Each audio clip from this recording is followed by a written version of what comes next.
The oval of the fighting pit smelled like blood and sawdust, and the particular sweat of 10,000 people.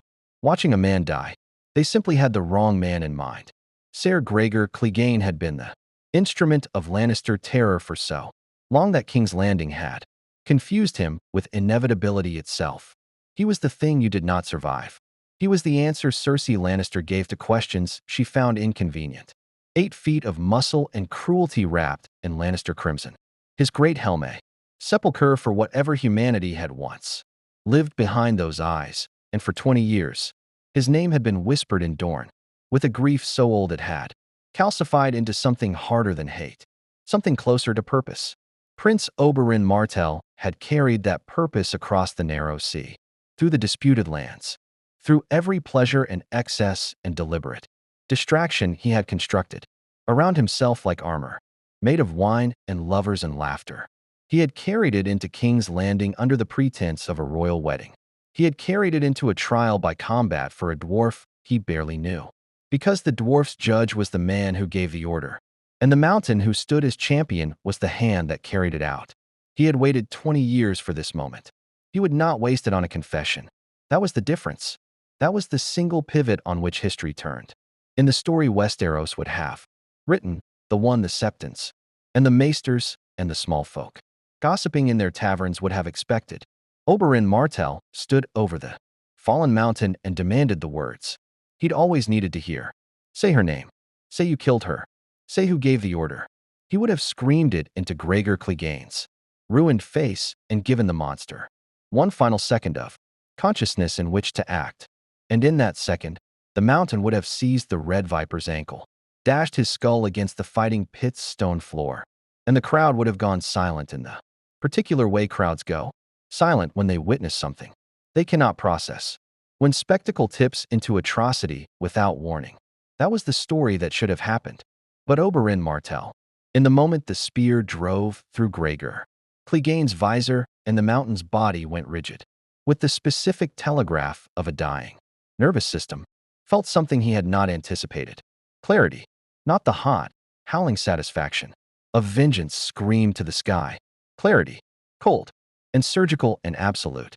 Alia's face, not as he remembered her screaming in his nightmares, not the version constructed from a dead handmaiden's account of what Gregor Clegane had done to her children, and then to her, but Elia as she was, laughing, 17 years old in a Sunspear courtyard, throwing a peach pit at his head because he'd stolen her best stylist to write a love letter to a maester's daughter.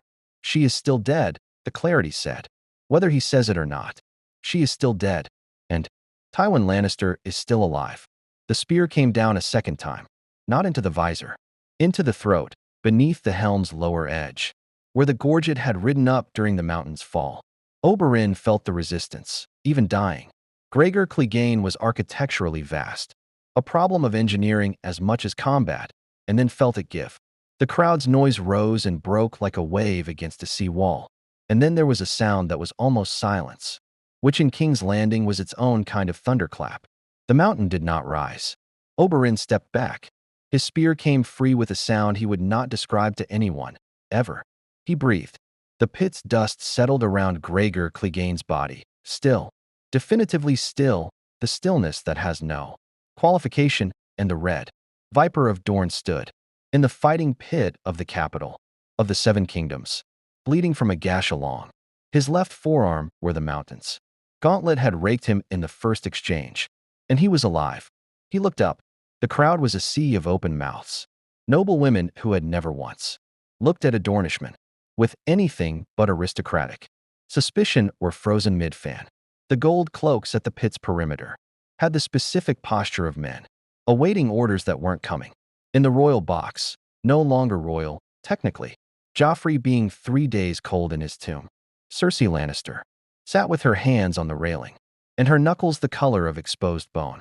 Beside her, elevated by position if not by warmth, Tywin Lannister watched. Oberyn met his eyes across the distance of the pit. Tywin Lannister had the face of a man recalculating. Not shocked, Tywin Lannister, Oberyn suspected, had not been truly shocked since early childhood, if then, but recalculating. The mountain had been a certainty. a fixed point around which plans were organized, and fixed points that ceased to be fixed required immediate adjustment. Oberyn could see it happening in real time behind those cold amber eyes. The reordering of contingencies, the identification of new lines of action, the assessment of what this outcome meant for the trial's legal finality. Tyrion Lannister lived. Ser Gregor Clegane was dead, and Prince Oberyn Martell of Dorne stood in the center of the fighting pit of King's Landing with his spear and his clarity, and 20 years of grief that had just undergone a fundamental transformation whose full shape he had not yet determined. He raised the spear, not in triumph, in acknowledgement of the crowd, of the proceedings' formal conclusion, of the old gods and the new and the god of many faces and whatever else might be watching. It was a soldier's gesture, controlled and deliberate, the gesture of a man who had not yet decided what he felt but knew precisely what image he intended to present. The crowd found its voice in sections, the way sound returns after a thunderclap. First the Dornish contingent in the eastern gallery, then a confused ripple through the commoners packed into the standing areas, then the complex, reluctant, socially terrified applause of the noble houses, each lord glancing sideways at neighboring lords to calibrate the appropriate level of enthusiasm for a Lannister defeat. In the chaos of that noise, Oberyn walked to the pit's edge, accepted a cloth from one of his water garden's guards, and pressed it to his forearm. The cut was not deep. He was fortunate, in the first exchange, when Gregor Clegane had caught him with the gauntlet's edge. The blood had run freely enough to concern him briefly, but the mountain had been dying from the first spear thrust through the visor. Oberyn had known it.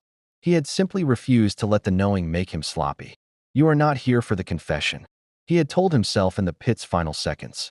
You are here because Tyrion Lannister is not guilty and Tywin Lannister is. And the only difference between them is a name and a dwarf's body and one man's convenient interpretation of justice. His nephew Trystane was not here. His daughters were not here. Ilaria was. He found her eyes in the gallery, her face a complex territory of relief and terror and something else he would interpret later, when there was time for that. He held her gaze for a moment. She pressed her fingers to her mouth. He looked away because there was work to do, and the work had only just begun. A gold-cloaked captain approached with the deliberate pace of a man who had received no orders and was hoping proximity would generate some. Behind him, a court functionary in Lannister livery was already moving toward the royal box, presumably to receive those orders. Oberyn watched him go and noted the path. If you wanted to understand how power worked in King's Landing, you watched where the functionaries went when surprised. They revealed the true lines of authority, not the throne, which was empty now, occupied by a grieving boy king who had survived his brother's poison. But the hand, always the hand. Tywin Lannister was already leaving the royal box, not fleeing. Tywin Lannister did not flee anything, as a matter of philosophical principle, but moving with purpose, surrounded by the Lannister guard who materialized around him like a crimson tide, moving to where the machinery of consequence lived, the Tower of the Hand, the small council chamber, the levers of governance that would now need to address the fact that Tyrion Lannister was, by the laws of the Seven Kingdoms, innocent, free, and owed an apology that no Lannister in history had ever managed to issue. Oberyn allowed himself one moment. He looked at the mountain's body, truly looked, in the way he had promised himself he would if he ever got here. Gregor Clegane, dead. The hands that had done what they had done. Still now. Cold, eventually. Gone. Elia, he thought. It is not enough. It will never be enough. But it is something. Then he turned and walked out of the pit and began to think about Tywin Lannister. If you want to see more characters enter different universes or different versions of Westeros entirely, hit that subscribe button and drop a character in a universe in the comments below. All men must die, but legends endure. Tywin Lannister did not sleep that night. This was not unusual. He was 67 years old and had not slept well since his wife died in childbed delivering. The dwarf who had just been declared innocent by the laws he himself had engineered to produce the opposite result. Sleep was a concession Tywin made to biological necessity rather than pleasure. And on nights when the machinery of his designs had been visibly, publicly, catastrophically disrupted, biology could wait. He sat in the tower of the hand with a cup of wine he had not touched, and a raven's message from Sir Kevin that he had read 11 times, not because it contained new information, but because the act of reading organized his thinking. The candles had burned low. Outside, King's Landing made its nighttime sounds, the distant bark of the gold cloaks, the harbor's patient slap against the dock pilings, the city's 10,000 private griefs and negotiations, continuing regardless of what had died in the fighting pit that afternoon. Gregor Clegane was dead. Tywin allowed himself to hold that fact without the insulation of strategic implication for exactly 3 breaths. The mountain had served House Lannister for 20 years with a particular species of loyalty that more refined instruments could not offer. Not the loyalty of devotion or ideology, but the loyalty of a weapon, which does not question the hand that wields it. He had been the answer to problems that more elegant solutions could not reach. The Riverlands, the sack of King's Landing, Elia Martell and her children, whose deaths had purchased the alliance with Robert Baratheon at a price Tywin had considered acceptable and had never reconsidered. That price had just matured in a way he had not budgeted for. 3 breaths. Then the insulation returned, because sentiment was a fire that consumed what it warmed, and Tywin Lannister had not built the wealthiest house in Westeros through the indulgence of fires he could not control. The strategic situation was this: Tyrion was free. The law was explicit, trial by combat, the gods' judgment rendered. Tyrion Lannister had been declared innocent by the death of the crown's champion, and any subsequent action against him would constitute a violation of the very legal architecture Tywin had spent decades reinforcing as the foundation of Lannister legitimacy. He could not simply arrest Tyrion again. He could not have him quietly killed, not immediately, not visibly, not in a way that would hand Oberyn Martell a second grievance to weaponize in Dorne. The dwarf would have to be managed through other means, which meant watching him, constraining him, waiting for the mistake that a man of Tyrion's appetites and resentments would inevitably provide. Cersei was the second problem. She had come to him after the trial still wearing her court face, which meant the rage was deep enough to require containment, a bad sign. Her investment in Tyrion's death had been absolute, and absolute investments that failed did not produce rational responses. She would do something. He did not yet know what, but the variable of Cersei acting on unprocessed fury in a political environment already destabilized by the trial's outcome was a complication he could not afford. He would speak with her in the morning. Tonight she was drinking in her chambers and could be left to it. The third and central problem was Oberyn Martell. Tywin looked at the unlit hearth across the chamber and thought about Dorne. He had known, bringing Oberyn to King's Landing for the royal wedding, that the Red Viper's presence was a blade held at an angle, potentially useful, certainly dangerous, requiring precise management. Oberyn wanted Gregor Clegane. More than that, Oberyn wanted the words from Gregor Clegane's mouth that would connect the mountain's actions to Tywin's orders, and through that connection, justify whatever Dorne's prince intended to do next. It was a reasonable appetite, politically speaking. Tywin could respect the architecture of it even while working to ensure it was never satisfied. He had put Gregor in the pit confident in the outcome. He had been wrong. That fact required examination. Tywin Lannister was not a man who cataloged his errors extensively. Errors were information, absorbed and incorporated, not monuments to be maintained. But this one had dimensions worth understanding. He had underestimated Oberyn's discipline. The Red Viper's reputation was for passion, for heat, for the theatrical flourish. That had earned him his name in a dozen dueling yards from Sunspear to the Free Cities. Passion was exploitable. Passion made you stand over a fallen enemy and demand confessions, instead of delivering killing blows. Passion got you killed in fighting pits. Except that Oberyn Martell, in the critical moment, had been something other than passionate. He had been cold. Tywin poured the wine down the back of his throat and set the cup down precisely in the ring of condensation it had left on his desk. Cold Dornishmen were considerably more dangerous than passionate ones. In the dungeons beneath the Red Keep, Tyrion Lannister sat on a stone bench and breathed. He had been breathing with conscious deliberateness since the moment the gold cloak captain had unlocked his cell door. because breathing was something he could control, and in the hours following the trial by combat there had been very little else that qualified. He had been escorted, surrounded was the more accurate word.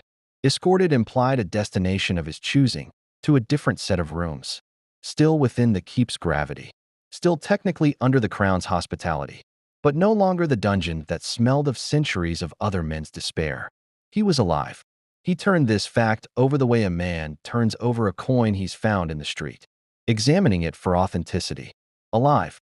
Tyrion Lannister, who had confessed to being guilty of being a dwarf, who had demanded trial by combat in a moment of furious clarity that had felt in the instant like dignity and in retrospect felt like the most expensive gamble he'd ever made, with chips that weren't his, alive, because a Dornish prince who had every reason to view the Lannisters as architects of his greatest grief had walked into a fighting pit for him. The door opened. Oberyn Martell did not knock. This was consistent with everything Tyrion understood about him. He looked different outside the pit, the fighting leathers exchanged for Dornish silk, the spear absent, the wound on his forearm wrapped in clean linen. But the quality of his attention was identical.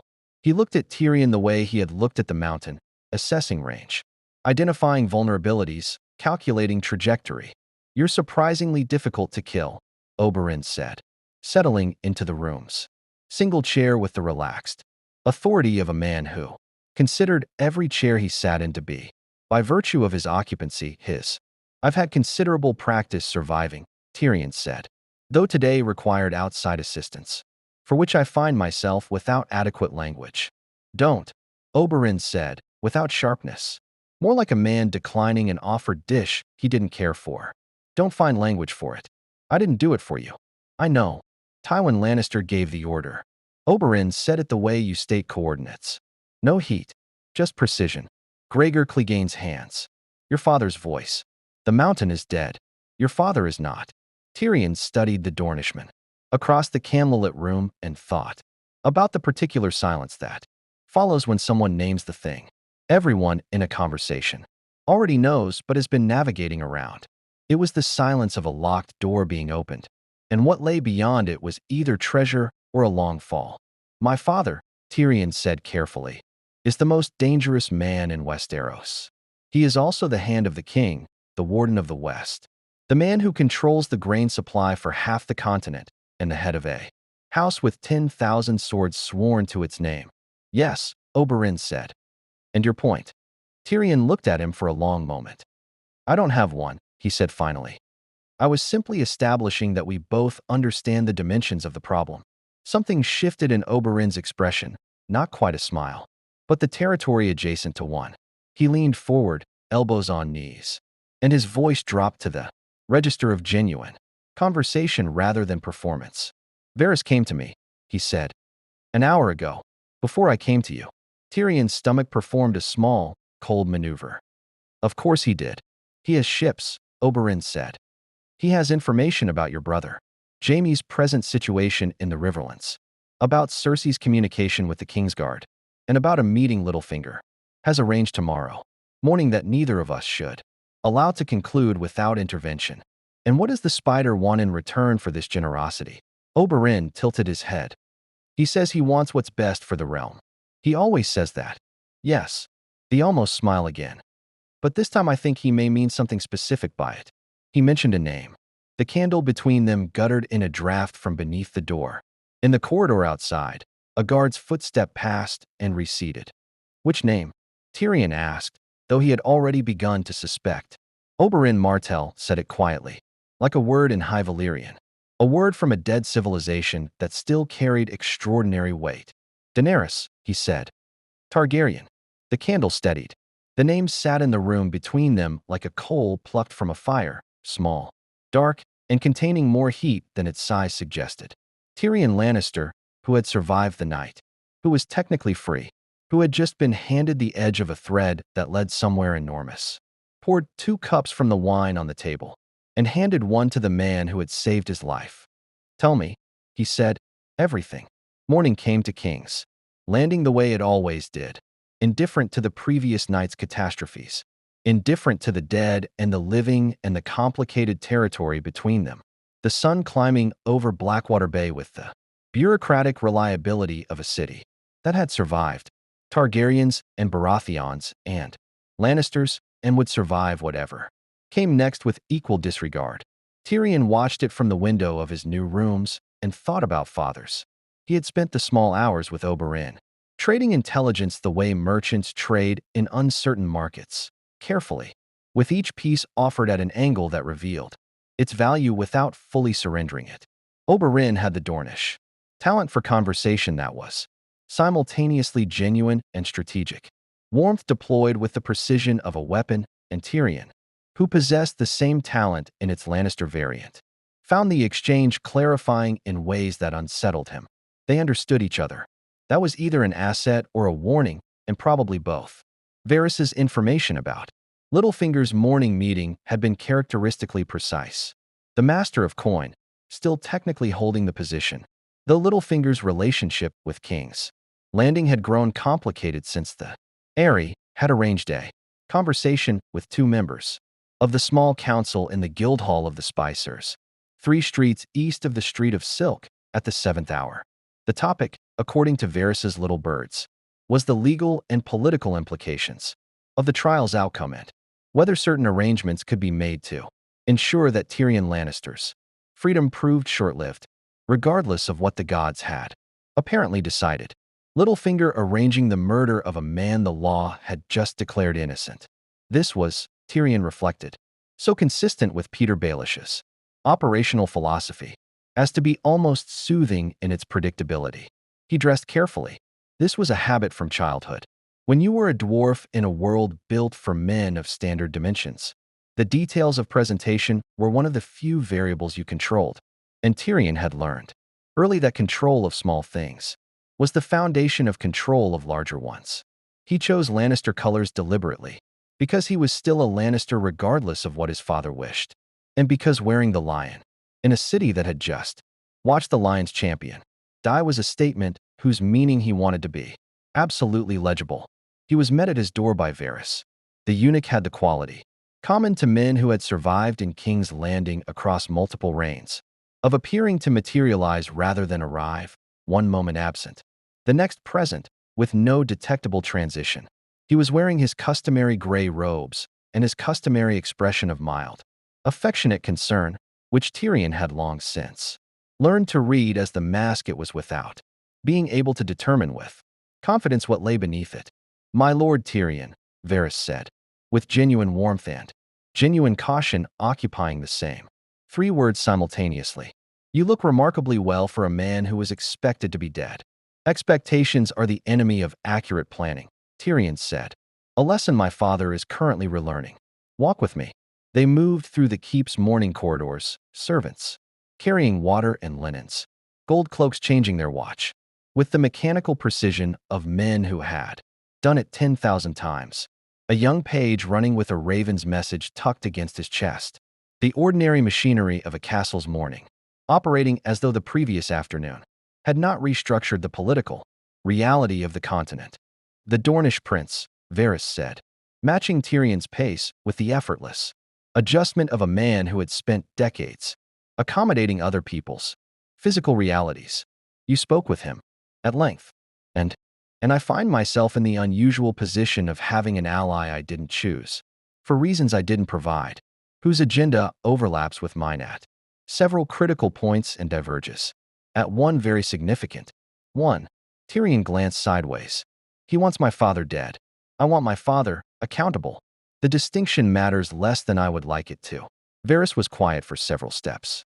Torches in the corridor's brackets had not yet been extinguished for the morning, and their smoke drifted in the particular diagonal that indicated the Red Keep's ventilation, a detail Tyrion had catalogued years ago because knowing which way air moved in a building told you things about its secret passages that no map would show you.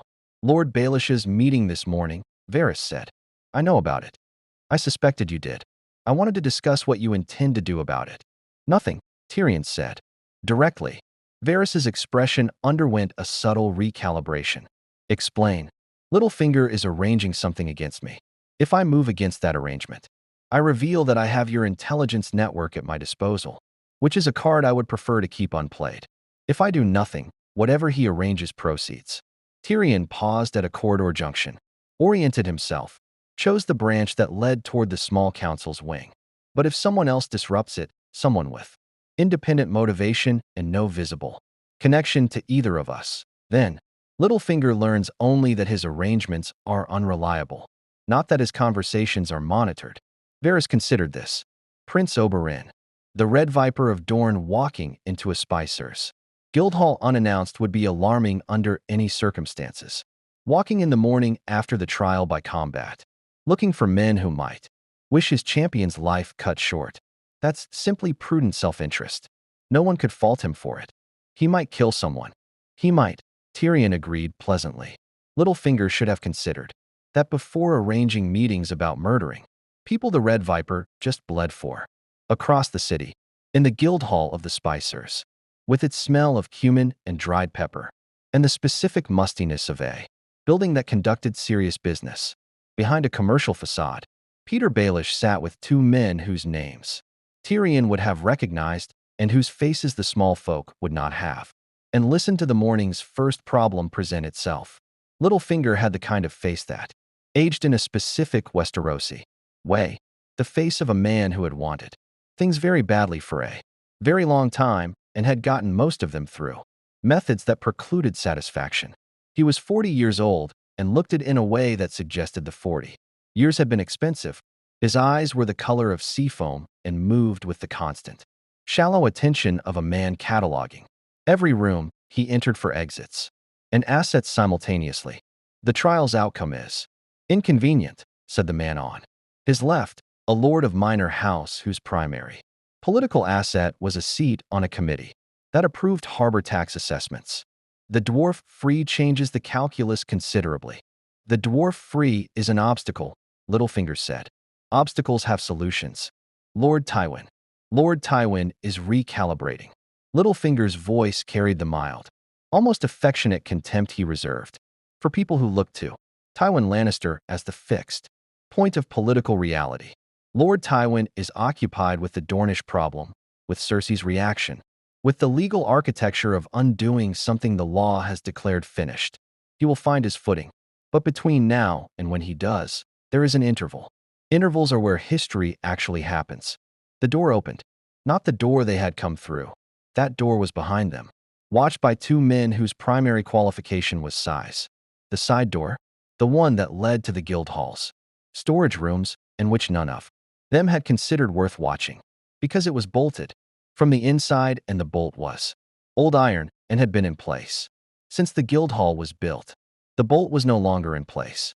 Oberyn Martell stepped through the door without his spear and with three Dornish guards who had the specific quality of men who had been somewhere else officially and here practically. He looked at Littlefinger with the unhurried attention of a man arriving exactly where he intended to be and finding exactly what he expected. Lord Baelish, Oberyn said, with the courtesy of a man whose courtesy is the most dangerous thing about him. I hope I'm not interrupting something important. Littlefinger's face did what it always did when surprised. It didn't. It simply shifted registers, the way a skilled musician shifts keys, smoothly and without acknowledging the transition. Prince Oberyn, a measured inclination of the head. I wasn't aware you knew this establishment. I make it my business to know where conversations happen that concern me. Oberyn moved to the table's head, Littlefinger's position, and stood there with his hands loose at his sides and the relaxed authority of a man who has recently killed someone significantly larger than anyone in this room and found it less difficult than expected. Sit down, my lord. Both of you. They sat. Littlefinger's companions had the specific stillness of men, assessing whether the situation had crossed the threshold where resistance was viable, and concluding that it had not.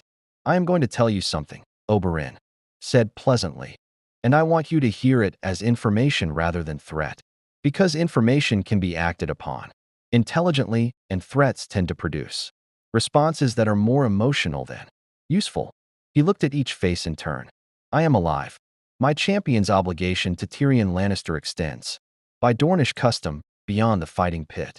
Any arrangement made against his continued existence becomes, automatically, an arrangement made against mine. A pause. I suspect you have some familiarity with what happens to people who make arrangements against me. The cumin smell drifted through the room. Somewhere outside, a cart horse complained about something. Littlefinger looked at Oberyn Martell with the expression of a man storing information he intends to use at a later date, in a different configuration, against a different backdrop, when the variables are more favorable. It was not a look of defeat. It was the look of a chess player who has lost a piece and is already 3 moves ahead of the loss. Of course, Littlefinger said warmly. I think there may have been a misunderstanding about the nature of this morning's conversation. We were discussing the legal implications of yesterday's trial. Academic interest, purely. Of course, Oberyn said, with equal warmth and equal mendacity. Then I'll leave you to your academics. He left through the side door. His guards followed. The bolt, somehow, was back in place. Littlefinger sat in the spice-smelling room and looked at the door for a long moment. Then he looked at his companions. The Dornish prince is going to be a considerable problem, he said, almost admiringly, which means he's also going to be a considerable opportunity. We simply need to wait for the right angle. He picked up his wine. Outside, King's Landing continued its morning, indifferent as always to the arrangements being made within it. The ravens left King's Landing before the morning fog had burned off. Blackwater Bay, there were 3 of them, dispatched from 3 different locations by 3 different hands. Because information traveling by a single route in a city of spies was information already compromised, Varys's little birds had prepared the messages with the care of men who understood that the words carried on raven wings could restructure kingdoms, had done so before, would do so again, were doing so now in the particular autumn of Westeros's political season, when the War of the 5 Kings had ground most of its principles to dust and left the survivors in configurations nobody had predicted. The first raven flew south, riding the wind down the King's Road's invisible aerial corridor, toward the Dornish marches and, beyond them to Sunspear, the ancient seat of House Martell, where the sun hit the sandstone walls at angles that made the whole city look like it was perpetually at the moment just before dawn. The message was in Oberyn's hand, written in the Dornish cipher that Doran had used since childhood, a cipher that looked like High Valyrian to anyone not raised in the Water Gardens. The second raven flew east, toward a ship anchored in Blackwater Bay under a merchant's flag, a ship whose captain answered to no lord and whose passenger list was, officially, comprised entirely of spice traders from Lys. Varys's message, encoded differently, meant for different eyes, containing a single piece of information about a departure, window, and a destination. The third raven was Tyrion's, and it did not fly anywhere, because Tyrion had written it and then held it over a candle and watched it burn, because he had decided that what he wanted to say to Jaime could not be trusted to wings and wax, and the possibility of interception, and would have to wait for a conversation that might never happen in a world that seemed increasingly committed to the position that things Tyrion wanted were things he could not have. He had stood watching the ash of it for a long moment, and then gone to find Oberyn.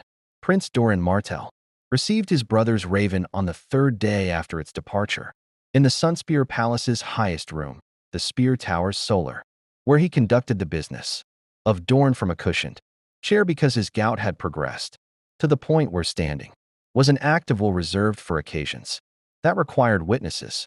He was 52 years old and looked older, the patient suffering of a man whose body had been a slow betrayal for a decade, whose hands curved around the raven's message with the careful grip of someone who had learned to accommodate pain so completely it had become indistinguishable from thought. He read the message once, then again. Then he set it on the arm of his chair and looked out at Sunspear's rooftops, at the distant shimmer of the summer sea, at the particular quality of Dornish light that had surrounded him since birth, warm and honest and unsparing, the light of a place that had never learned the northern habit of softening reality with shadow. Areo Hoda stood at the door with his long axe and his Norvashi patience, which was to say he stood completely still and gave no indication of whether he had existed for 5 minutes or 5 hours. Oberyn is alive, Doran said. Hoda said nothing, because the prince had not asked a question. He killed the mountain. Doran's voice was the voice of a man, processing information whose emotional dimensions he was deferring. Gregor Clegane is dead. Tyrion Lannister is free. He paused. My brother is in King's Landing, alive, and has begun moving. This was the part that required the most careful thought, not the victory, which was extraordinary and unprecedented and had restructured the political mathematics of the continent. But the word moving, Oberyn moving without coordination with Doran, was the variable that had always existed in their arrangement. The one Doran had built contingencies around for 20 years because his brother was brilliant and reckless in the specific combination that produced either miracles or catastrophes and could not always be distinguished from each other until they were complete. The plan, Doran's plan, the patient, long-burning, slow-cooked plan that he had been maintaining at great personal cost in reputation and in family harmony for the better part of 2 decades, was this. Dorne would wait. Dorne would absorb the Lannister insults, would swallow the grief of Elaya's murder, would decline the open vengeance that every Dornish lord with a spear and a grudge demanded, would wait and watch, while the Lannisters overextended themselves on the Iron Throne and exhausted their gold and their goodwill and their political capital.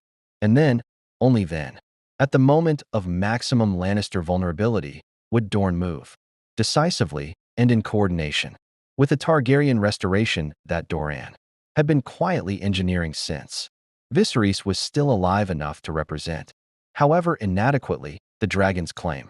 It was a good plan. It was a plan with the virtue of patience, which was the most undervalued virtue in Westerosi politics and the one most reliably rewarded in the long run.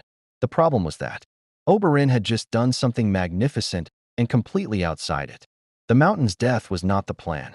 The Mountain's death was 20 years ahead of schedule, conducted in the most public venue imaginable, in a context that would make Lannister response immediate rather than calculated, and had left Oberyn in King's Landing, alive and moving in the direction of whatever came next with the momentum of a man who had just proved himself the most dangerous individual in the 7 kingdoms and had no intention of letting that currency depreciate.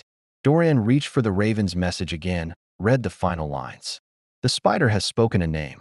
You know which one. The window may be narrower than your patience prefers. I await your signal, but I will not await it indefinitely. Doran closed his eyes. His brother had always known exactly how to be right at the worst possible moment. He opened his eyes and looked at Hoda. Send for my daughter, he said, and send for the captain of the Cinnamon Wind. Tell him to prepare for a journey. A pause. And send for Illyria's children. All of them.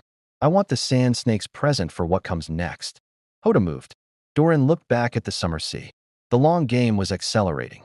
Whether it accelerated toward victory or catastrophe depended almost entirely on whether Oberyn could maintain the cold discipline that had killed the Mountain, the discipline that ran so counter to his nature that Doran had spent 2 decades hoping for it and never quite trusting its arrival. He did it, Doran thought, with a pride so fierce it felt almost like grief. He actually did it. He allowed himself one moment of that. One breath in which he was not the patient prince, but simply Elaya's brother, processing what it meant that the man who had destroyed her was gone. One breath in which 20 years of quiet suffering pressed against the inside of his ribs like Sunspear's summer heat against stone walls. Then the breath passed, and the next one was cooler. And Doran Martell began composing his reply. In King's Landing, Cersei Lannister had been drinking since before the Ravens left. Not the elegant, managed drinking of court, the glass held for appearance, sipped for comfort, refilled with discretion. The real drinking, conducted in her chambers with the shutters drawn against the morning's indifferent brightness. Wine from a arbor vintage she'd been saving for a different occasion entirely. The drinking that had no strategic dimension, which was the most frightening kind. Because Cersei Lannister, without strategy, was a fire without a hearth, the same heat, the same hunger, with no structure to contain it. Her twin was in the Riverlands. Joffrey was in the Sept's crypt. Tommen was king in the way that a child who has been handed something enormous and fragile is king, technically, provisionally, in constant danger of dropping it. Her father was in the Tower of the Hand, recalculating with that cold amber intelligence that had always made her feel simultaneously protected and surveyed, never loved, never simply known. And Tyrion was alive. She pressed the wine cup against her forehead and felt the cool metal against her skin and thought about the mountain in the fighting pit, which she had watched from the royal box with the specific concentration of someone who needed a particular outcome and was monitoring each second for its delivery. She had watched Oberyn Martell move, the Dornish footwork, the spear's blur, the systematic destruction of Gregor Clegane's defenses with a speed and precision that had been, in a detached aesthetic sense, extraordinary. She had watched the mountain fall. She had watched the spear come down the second time, not into the visor, but beneath the gorget. And she had understood in that moment what Oberyn had decided. He had decided not to need the confession. That terrified her more than anything else about yesterday. Not the mountain's death, which was a tactical loss. Not Tyrion's freedom, which was a setback she could work around. The thing that terrified her was the implication of a Oberyn Martell, who had stood over the mountain and consciously chosen the kill over the confession, who had decided, in that moment, that Gregor Clegane's words were less important than the larger strategy. It meant he was thinking past the trial. It meant he had a plan whose dimensions she could not yet see. A knock at her chamber door. She did not answer. The knock came again, with the specific rhythm of her father's summons. 3 sharp strikes. Economical and unambiguous. She set down the wine, arranged her face, stood, smoothed her dress, walked to the door with the gait of a queen rather than a grieving, furious, frightened woman. Because the difference between those two things was entirely performed, and performance was, in the end, all any of them had. She opened the door. Tywin Lannister looked at her with the eyes that had never, in her entire life, simply looked at her without measuring. He took in the wine, the drawn shutters, the particular quality of her composure, and catalogued it all in approximately 1 second. "Sit down, Cersei," he said, entering the room. "We have work to do." She sat, not because he told her to. She was a queen and he was her father, and she was done with the particular submission he had always expected of her daughters versus his sons, but because sitting was what you did when the conversation required it. And this conversation required it. And there would be time later for the other argument, the one about power and gender and what a Lannister woman was permitted to want. "The Dornish prince," Tywin said, settling into the chair across from her with the ease of a man claiming territory. "Tell me everything you observed. Not what you felt. What you observed." Cersei looked at her father. Outside, King's Landing continued its mourning, and the ravens flew south and east with their cargo of words. And in a dozen rooms across the city, men and women with competing visions of what came next adjusted their positions like pieces on a Sivas board after an unexpected move. And the game, which never stopped, which had no referee and no mercy and no end state beyond survival, continued. The Hollow arrived on the 5th day. Oberyn recognized it because he had imagined this moment so many times, across so many years that he had developed a detailed cartography of what it would feel like, the release, the lightness, the specific freedom of a man who has set down a burden carried. So long the carrying had become indistinguishable from the self. He had imagined standing in sunlight, somewhere, perhaps on Sunspear's highest terrace, perhaps on a ship's deck with the summer sea running green beneath him, and feeling the grief transform into something cleaner. Closure was the word the Citadel's philosophers used, though Oberyn had always found the word architecturally unsatisfying, as though grief were a door that could simply be shut, rather than a room you learned to live in differently. The reality was this. He sat in his King's Landing apartments at the 4th hour past midnight, Illyria sleeping in the room beyond. The city's nighttime sounds reduced to their minimum, and he felt the hollow where 20 years of purpose had lived. Gregor Clegane was dead. The mountain who had killed Elia's children dashed them against the wall of Maegor's holdfast, the handmaiden had said, and Oberyn had heard this account so many times. It had lost its power to shock and retained only its power to orient, was gone. The hands that had done it were still. The body that had moved through the world with its particular obscene vitality, breaking everything it touched, was cooling in whatever charnel arrangement the red Heap's servants had made for it. And Elia was still dead. This was the thing the philosophers never addressed adequately, not the Citadel scholars, not the Red Priests with their comfortable theology of fire-consuming darkness, not the Silent Sisters with their practiced tenderness toward grief. The enemy's death did not reverse the original wound. It satisfied something. He would not pretend otherwise, would not perform a nobility he didn't feel, but what it satisfied was anger, not grief. Anger had a conclusion. Grief did not. Grief simply changed shape. When you removed the structure of vengeance that had been containing it, and what Oberyn found in the hollow's depths, now that the container was gone, was raw and formless and older than he'd expected. He missed her, not the political fact of her, not Elia Martell, Princess of Dorne, married to Rhaegar Targaryen in the union that had pivoted history, but his sister, the girl who had thrown peach pits, who had read everything in Sunspear's library by the time she was 12 and complained that the maesters underestimated her because she was Dornish and female in the specific combination that Westerosi institutions found most threatening, who had been kinder than their world deserved, and braver than it recognized, and who had died in a room in the Red Keep at the hands of a man who had moved through her life like a natural disaster. Impersonal, total, leaving nothing intact. He poured a cup of wine, did not drink it. Tywin Lannister was alive. This was the thought that had been waiting beneath the hollow. And now that the hollow had been acknowledged, and examined and accepted as the price of the thing he'd done, the thought surfaced with the calm inevitability of a tide. Gregor Clegane had been the instrument. Tywin had been the hand. The instrument was gone.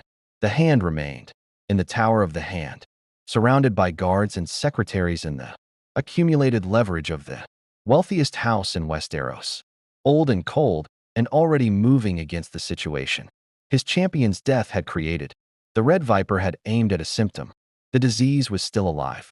He heard movement in the outer room, not Ilaria, whose footsteps he knew the way he knew his own breathing, but lighter, deliberate, the footsteps of someone choosing each placement carefully. His hand moved toward the knife on the table before conscious thought had completed the instruction. "I knocked," said a voice from the doorway. "You didn't answer." "I took the liberty." Tyrion Lannister stood in the doorway in a dressing robe with his cup and his complicated eyes, looking at Oberyn with the specific expression of a man who has also not been sleeping and has decided that company and insomnia is preferable to its solitude. "How did you get past my guards?" Oberyn said. "One of them is named Alan and has a weakness for Dornish red that your household has been rather generously supplying." Tyrion moved to the table, noted the undrunk wine, sat in the chair across from Oberyn with the practiced ease of a man who had learned to make himself comfortable in rooms that were not designed for him. "Also, Varys gave me a key. He gives everyone keys. I think it's how he maintains relevance." Oberyn looked at the dwarf. In the candlelight, Tyrion's face had the quality it sometimes showed when the wit was resting. Older, more careful, the intelligence operating without its defensive armor. "You couldn't sleep either," Oberyn said. "I haven't slept properly since my wife," Tyrion said, and then caught himself, because the word wife in his mouth had a specific history involving a girl named Tisha whom his father had destroyed and whose destruction had been administered by Jaime and which was a wound he was not going to open. "In this room at this hour. Since a long time ago, I've made peace with it." A silence that was not uncomfortable.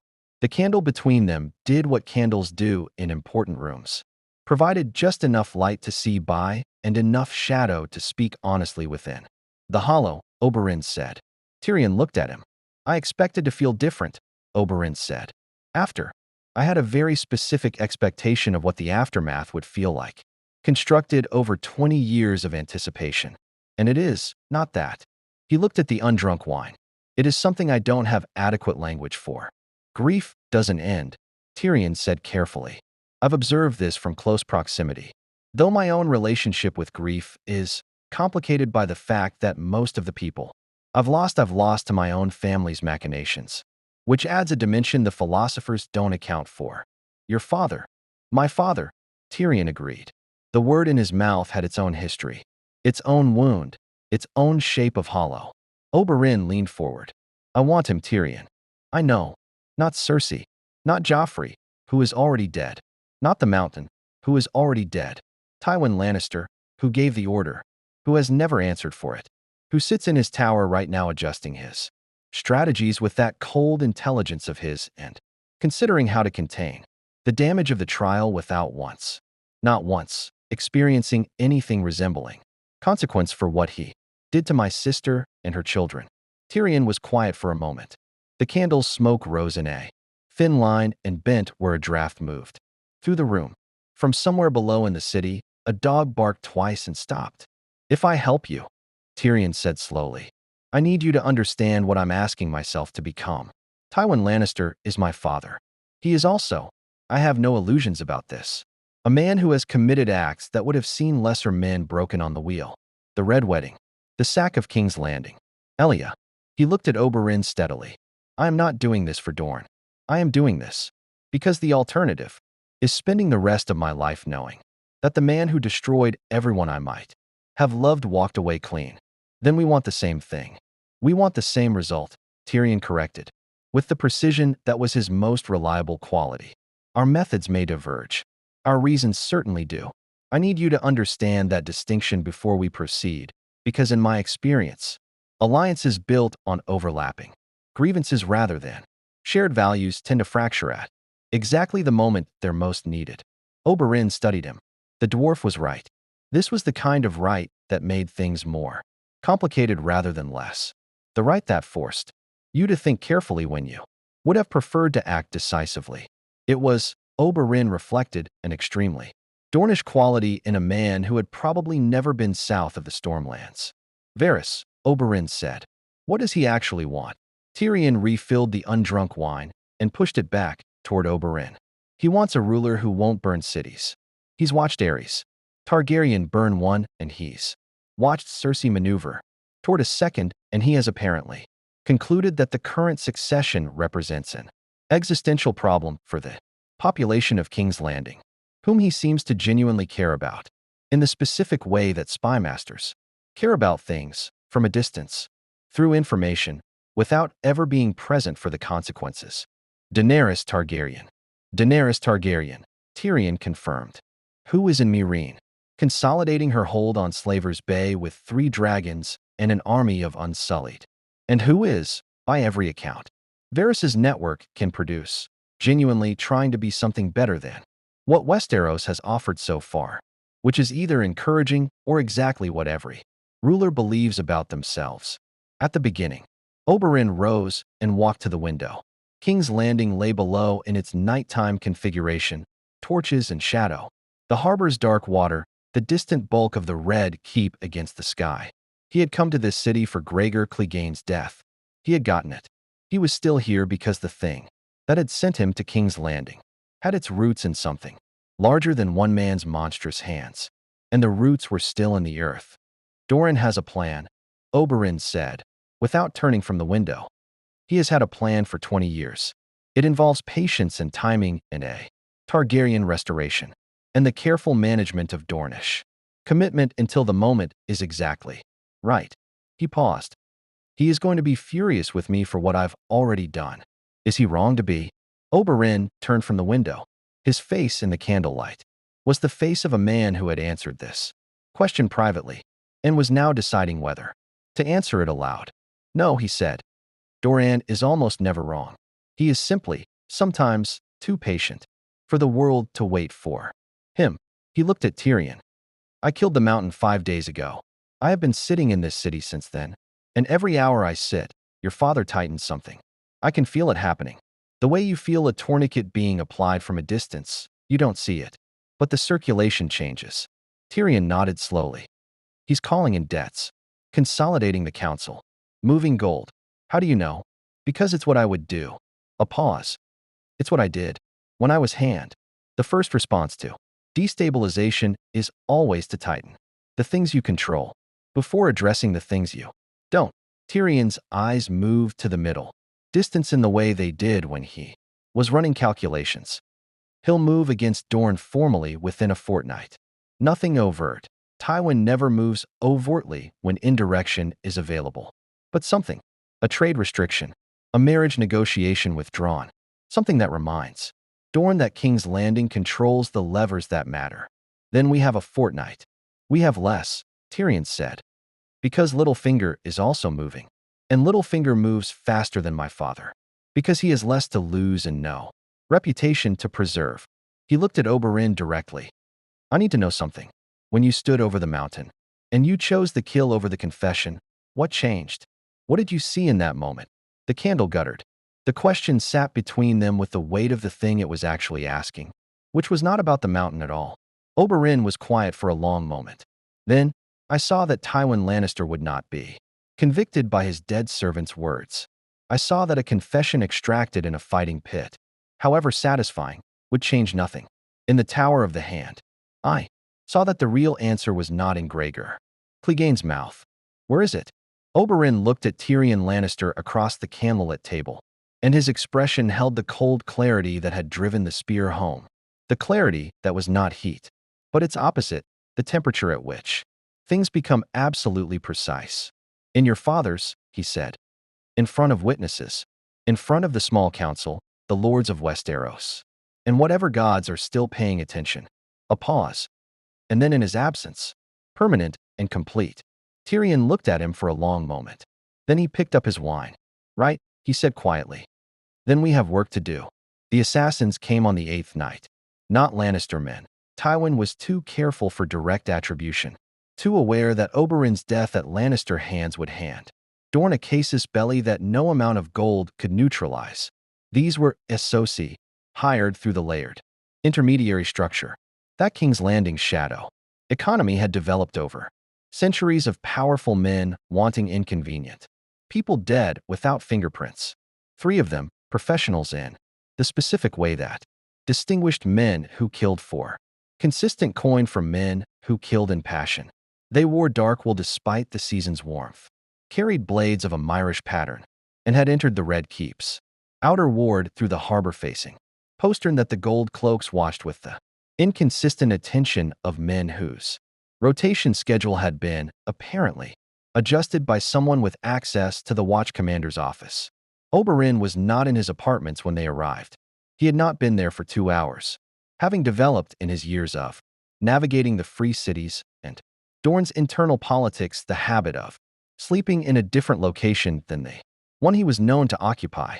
When the political situation suggested that sleeping was something people might want to prevent him from doing, Ilaria was with her own guard in rooms 2 floors below, a precaution she had accepted, with the weary pragmatism of a woman who had loved Oberyn Martell long enough to understand that precautions were the price of proximity to him.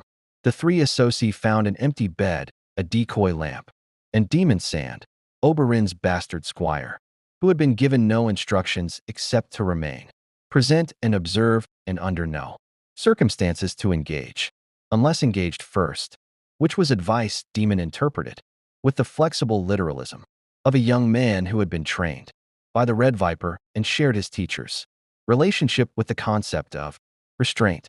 2 of the 3 Essoci left the apartments alive. The 3rd remained, having made the error of presenting Demon with a situation in which the line between observation and engagement was genuinely ambiguous. Oberyn received the report in Tyrion's rooms at the 5th hour of morning. Tyrion's rooms having become, over the course of the previous days, the operational center of an arrangement that neither of them had formally named, because naming things in King's Landing gave other people handles to grab.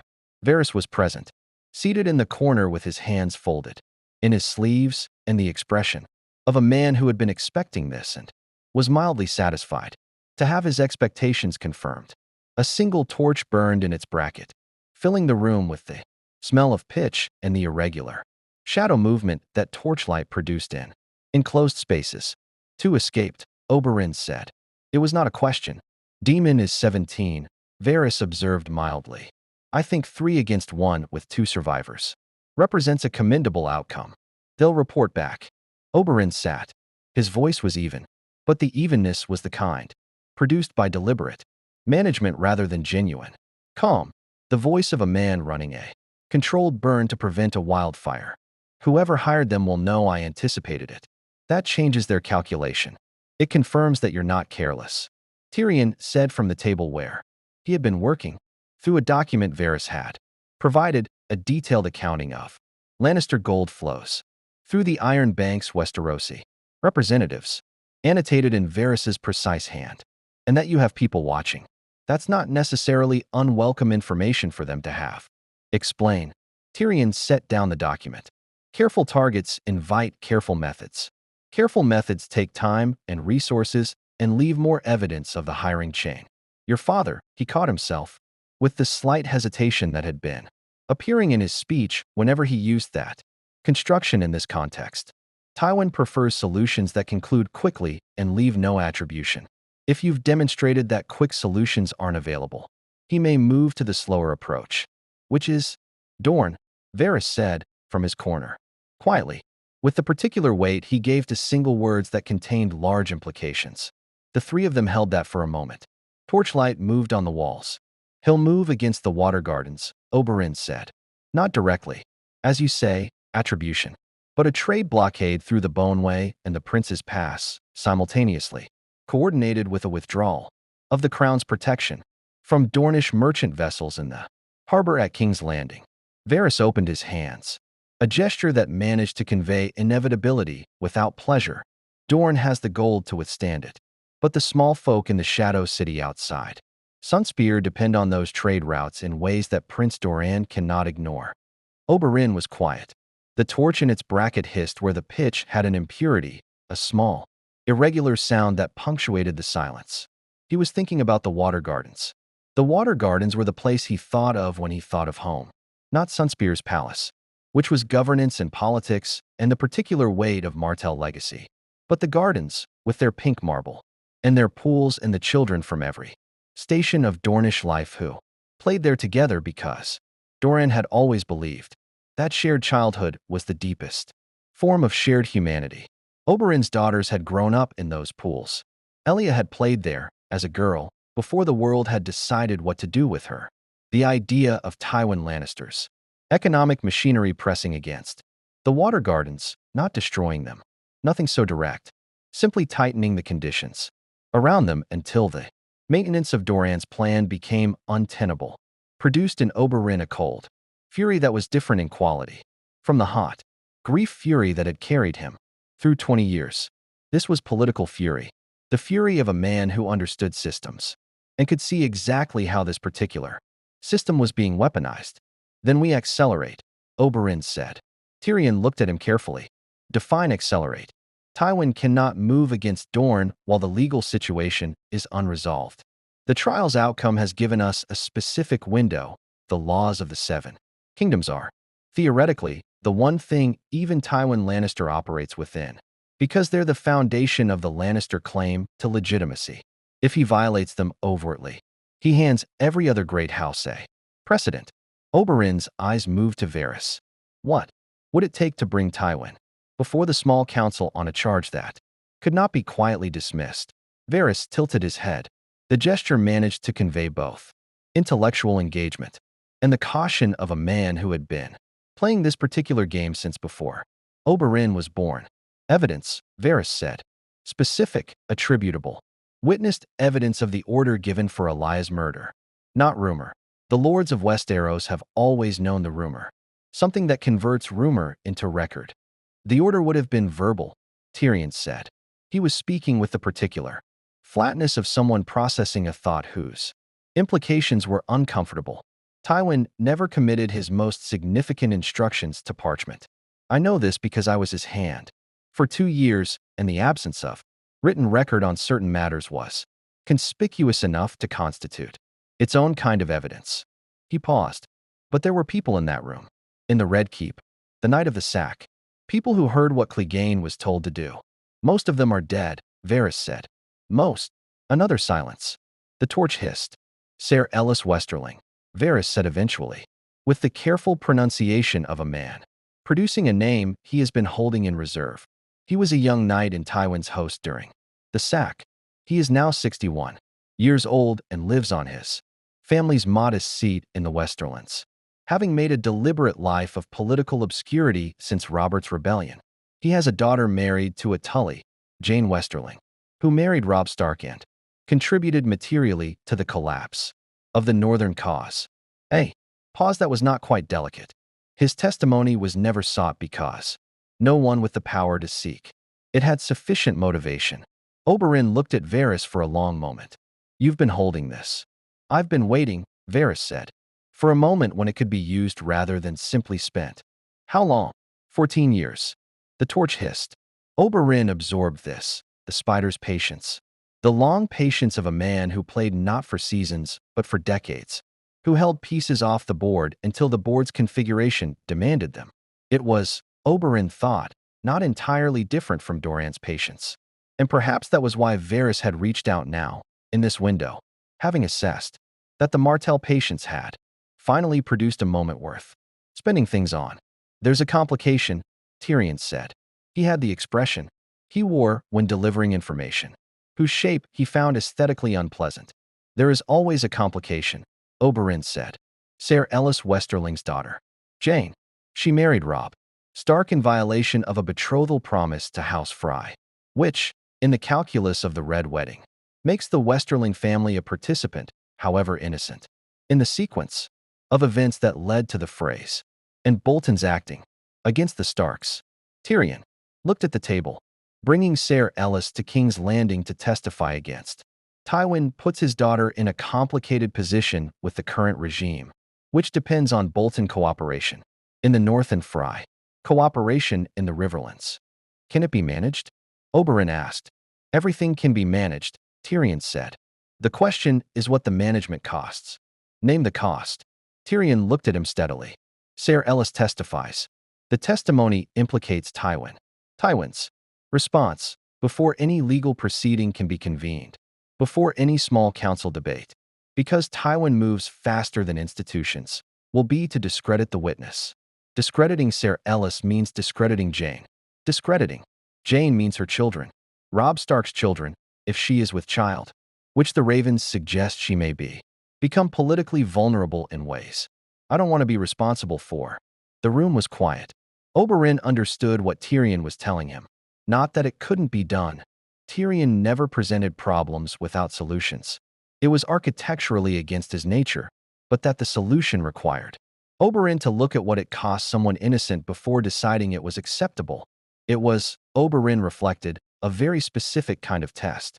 The kind Westeros administered to people who arrived with clean intentions and watched to see whether the intentions survived contact with the machinery of how things actually worked here. He thought about Elia. He thought about her children.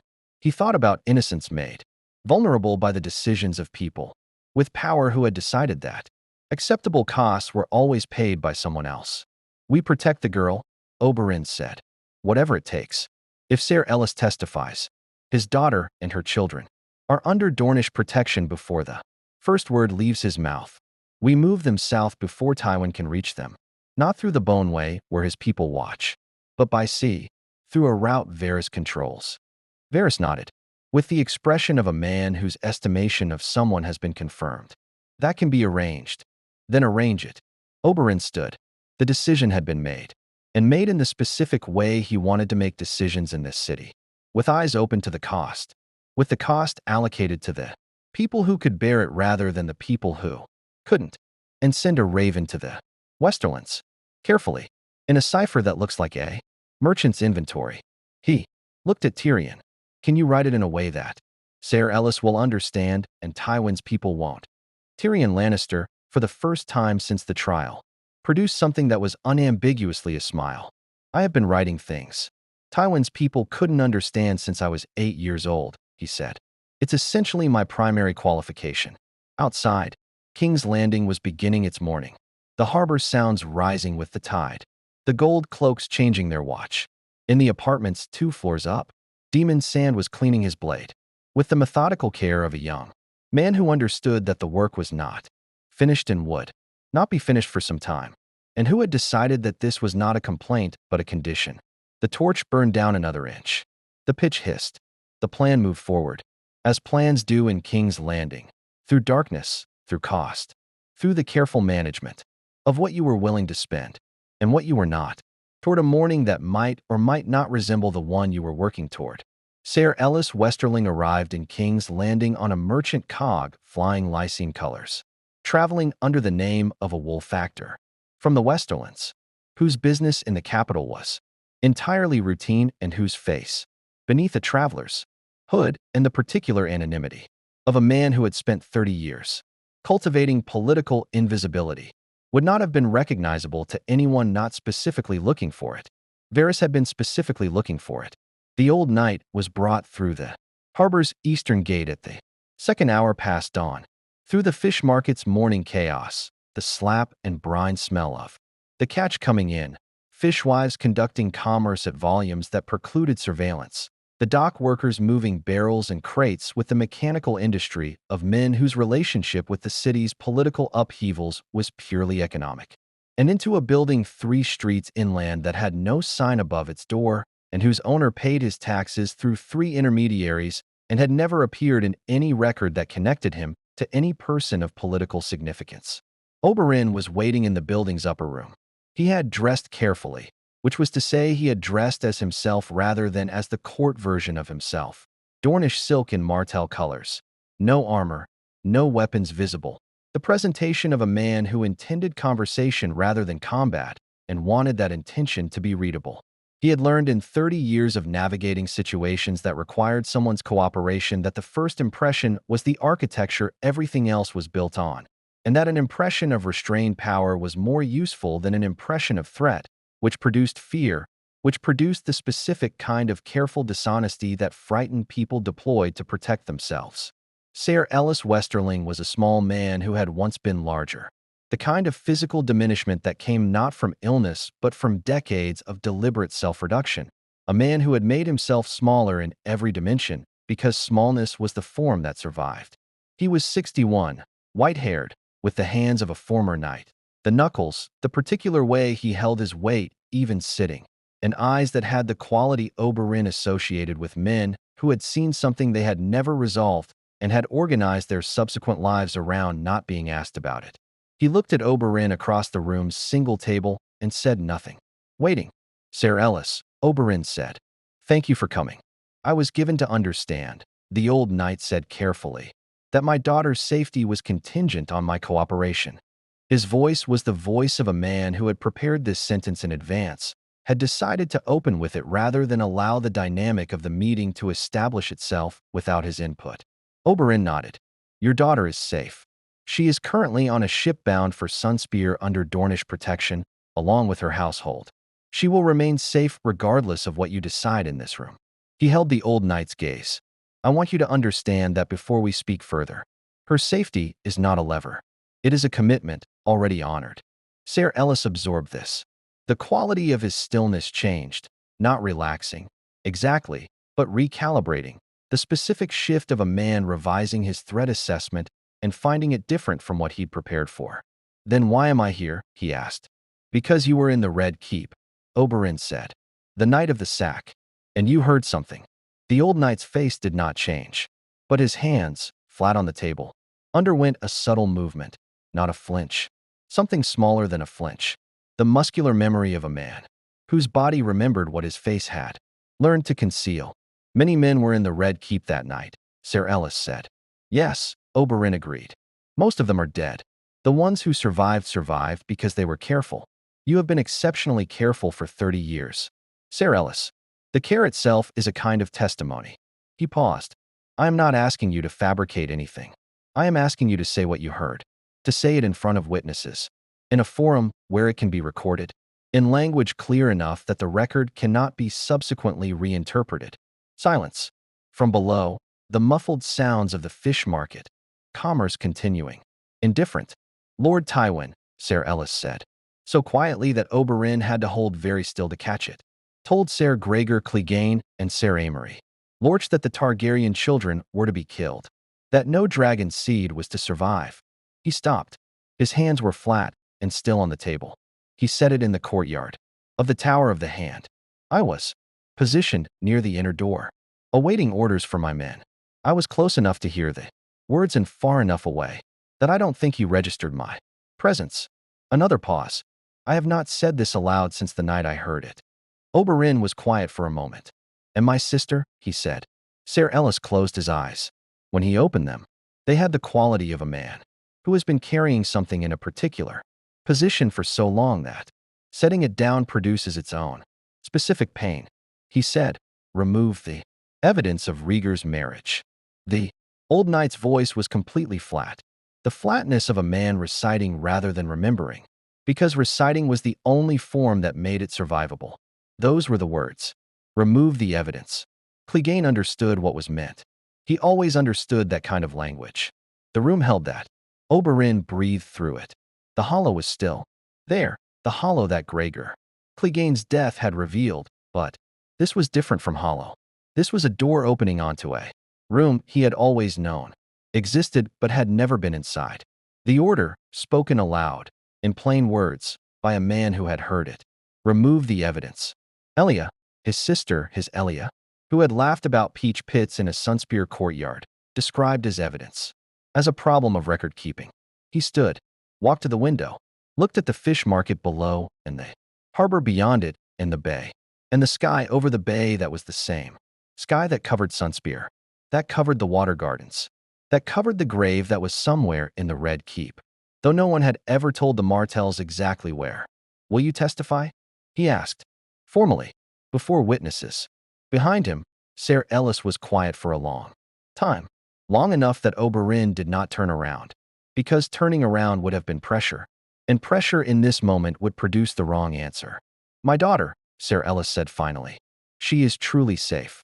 "On my name," Oberyn said, "and the name of House Martell." Another silence. Then, yes. Tyrion received the news in a chamber that Varys had arranged in the bowels of the keep, a room that appeared in no official plan of the structure, accessible through a passage behind a storage room's false wall, lit by a single oil lamp that produced a steadier light than torches and less smoke. He was sitting with two documents he was composing simultaneously. Drafting was a skill he developed as hand, the ability to construct multiple arguments in parallel. When Oberyn arrived and said the word, Tyrion set down his quill. "He'll testify," he repeated, "before the small council. If we can convene it on a pretext that doesn't alert my father before. Ser Ellis has spoken." Oberyn sat. He looked, Tyrion thought, like a man who had run a very long distance and had not yet processed that he had stopped. "What do we need?" Tyrion thought carefully, with the specific quality of thought that this situation demanded. Not the quick wit that was his social instrument, but the deeper, slower, architectural thinking that he'd used when he was hand, when the decisions had actual weight. The small council was the mechanism. Getting a witness before the small council required either the king's summons or the hand's order. And the king was a child, and the hand was the man they were summoning against. "Grand Maester Pycelle," Tyrion said. Oberyn looked at him. "Pycelle is a creature of whoever holds power," Tyrion said. "He has been a creature of my father's since before I was born. But he is also, first and last, a creature of institution. He serves the office of the hand, not the individual. If the office is vacated, even temporarily, the small council's convening authority passes to the council's senior member by appointment." He paused. "Which is currently Lord Mace Tyrell, whose presence at court is entirely due to the marriage alliance between Joffrey and Margaery, and who has his own complicated feelings about Lannister dominance of the small council." Oberyn leaned forward. "You're suggesting we use the Tyrells?" "I'm suggesting we use Olenna Tyrell," Tyrion said, with the precision of a man distinguishing between an army and its general. "Lady Olenna arranged Joffrey's death. She did it to protect Margaery from a king whose behavior was becoming dangerous. She did it without informing Mace, without consulting the small council, and without leaving any evidence that has yet been found." He looked at Oberyn steadily. "She is the most dangerous political operator in King's Landing by a considerable margin, and she currently has two interests that align with ours: reducing Lannister dominance of the Iron Throne's machinery and ensuring that her granddaughter's position as queen is secured through means that don't leave her dependent on Lannister goodwill. Can she convene the council without alerting my father?" "She can do better than that," Tyrion said. "She can do it in a way that makes my father's absence from the convening appear to be his own choice." He picked up his quill again, then set it down. "I need to speak with her." Today, before Tywin hears that Ser Ellis is in the city, Varys's people are watching the harbor. My father's people are also watching the harbor, Tyrion said. They've been watching it longer and with more resources. We have hours, not days. Oberyn stood. The decision-making in his body had a quality Tyrion had come to recognize over the past days, the shift from calculation to commitment that happened when the variables had been assessed and the course was chosen. The Red Viper had spent 20 years operating in a mode that was more patient than his nature preferred. The trial had broken that dam, and what flowed through now was purposeful and fast. Arrange the meeting with Olenna, Oberyn said. I'll handle Varys's harbor watchers. I want them moved to the King's Road's northern approaches before nightfall, in case Tywin attempts to redirect Ser Ellis's departure. He moved toward the door, then paused. Tyrion, yes. When this is done, when the testimony is recorded and the council has heard it, what happens to you? Tyrion looked at the unlit portion of the room beyond the lamp's reach. Nothing good, he said, with the equanimity of a man who had made peace with a truth he couldn't alter. My father will survive this politically, or he won't. But either way I will have participated in his exposure. And Lannisters, even fallen ones, have long memories for that kind of thing. He paused. But Varys has a ship. And you mentioned Daenerys Targaryen. He looked at Oberyn, with the complicated eyes of a man who had run out of remaining options in his current world, and was making peace with the next one. I think my future, such as it is, lies east of here. Oberyn held his gaze for a moment. Then he nodded. Not the nod of agreement, but the nod of a man acknowledging a truth he respects. East, he said. Yes. But first, the small council. He left. Tyrion sat in the lamplight with his documents and his quill, and the particular quality of silence that follows when you have committed to a course of action whose consequences cannot be fully known and cannot be reversed. He picked up the quill. He began to write. Olenna Tyrell received them in her solar at the Tower of the Hands opposite, and a room she had appropriated, with the casual authority of a woman who had been making spaces her own since before most of the current small council had been born, arranging its furniture to suit her preferences and hanging tapestries from Highgarden that made the Lannister stonework look provincial by comparison. She was 80 years old and looked 70 and thought like 50, and she was eating a fig when Tyrion and Oberyn arrived, and she did not stop eating it. The dwarf and the viper, she said, examining the fig's interior with the focus of a woman who took fruit seriously. Westeros's two most recently unexpected survivors. Sit down. Don't hover. Hovering is for men who lack the confidence to commit to a position. They sat. Olenna looked at them with the eyes that had seen 6 kings and outlasted 4 of them and had dispatched the 5th with a strangler, dissolved in wine at his own wedding feast. The eyes of a woman who had never once confused sentiment for strategy and had maintained the distinction so long it had become indistinguishable from character. You want something from me, she said. Something specific and time-sensitive. Given that you've come together rather than separately, which means you've assessed that individual approaches would be less efficient than a joint presentation, which means the situation is more urgent than you'd prefer. She set down the fig's remains with the finality of a completed argument. Speak plainly. I'm 80 years old, and I find circumlocution physically exhausting. Tyrion looked at Oberyn. Oberyn looked at Tyrion. The silent negotiation lasted approximately 1 second before Tyrion accepted that this was his territory and spoke. We have a witness, Tyrion said. A witness to the order given for the murder of Elia Martell and her children. A former knight of the Westerlands, credible, willing, in the city now. We need the small council convened to receive his testimony before my father becomes aware that the witness exists and acts to prevent his speaking. Olenna looked at Tyrion for a long moment. Then she looked at Oberyn. Your sister, she said. Not a question, not an expression of sympathy. A statement of the facts as she understood them, delivered in the tone of a woman who had long since concluded that the world's cruelties were too numerous to be adequately mourned and could only be catalogued and, where possible, addressed. My sister, Oberyn confirmed. Tywin Lannister gave the order. A witness will attest to hearing him give it. Olenna picked up a second fig, examined it, set it down. You understand what you're asking me to do. Convene the small council without the hand's knowledge or summons. Tyrion said, using Lord Mace's authority as senior member by appointment, creating a formal record of the testimony before my father can act to prevent it. And after? Olenna said, you've thought about after? Extensively, Tyrion said. Then tell me what you think happens after I do this.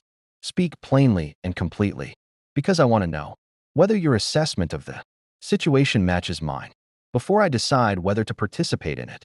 Tyrion leaned forward. Tywin survives the political fallout, or he doesn't. If he survives it, his gold, his alliances, his 30 years of accumulated leverage, he manages the testimony as a Dornish fabrication, discredits the witness through the Westerling family's red wedding adjacency, and consolidates his position through whatever pressure is available to him. In that scenario, Oberyn and I leave King's Landing, and my father continues. Damaged, but functional. And in the scenario where he doesn't survive it, the hand's position becomes vacant. The small council undergoes a reconfiguration.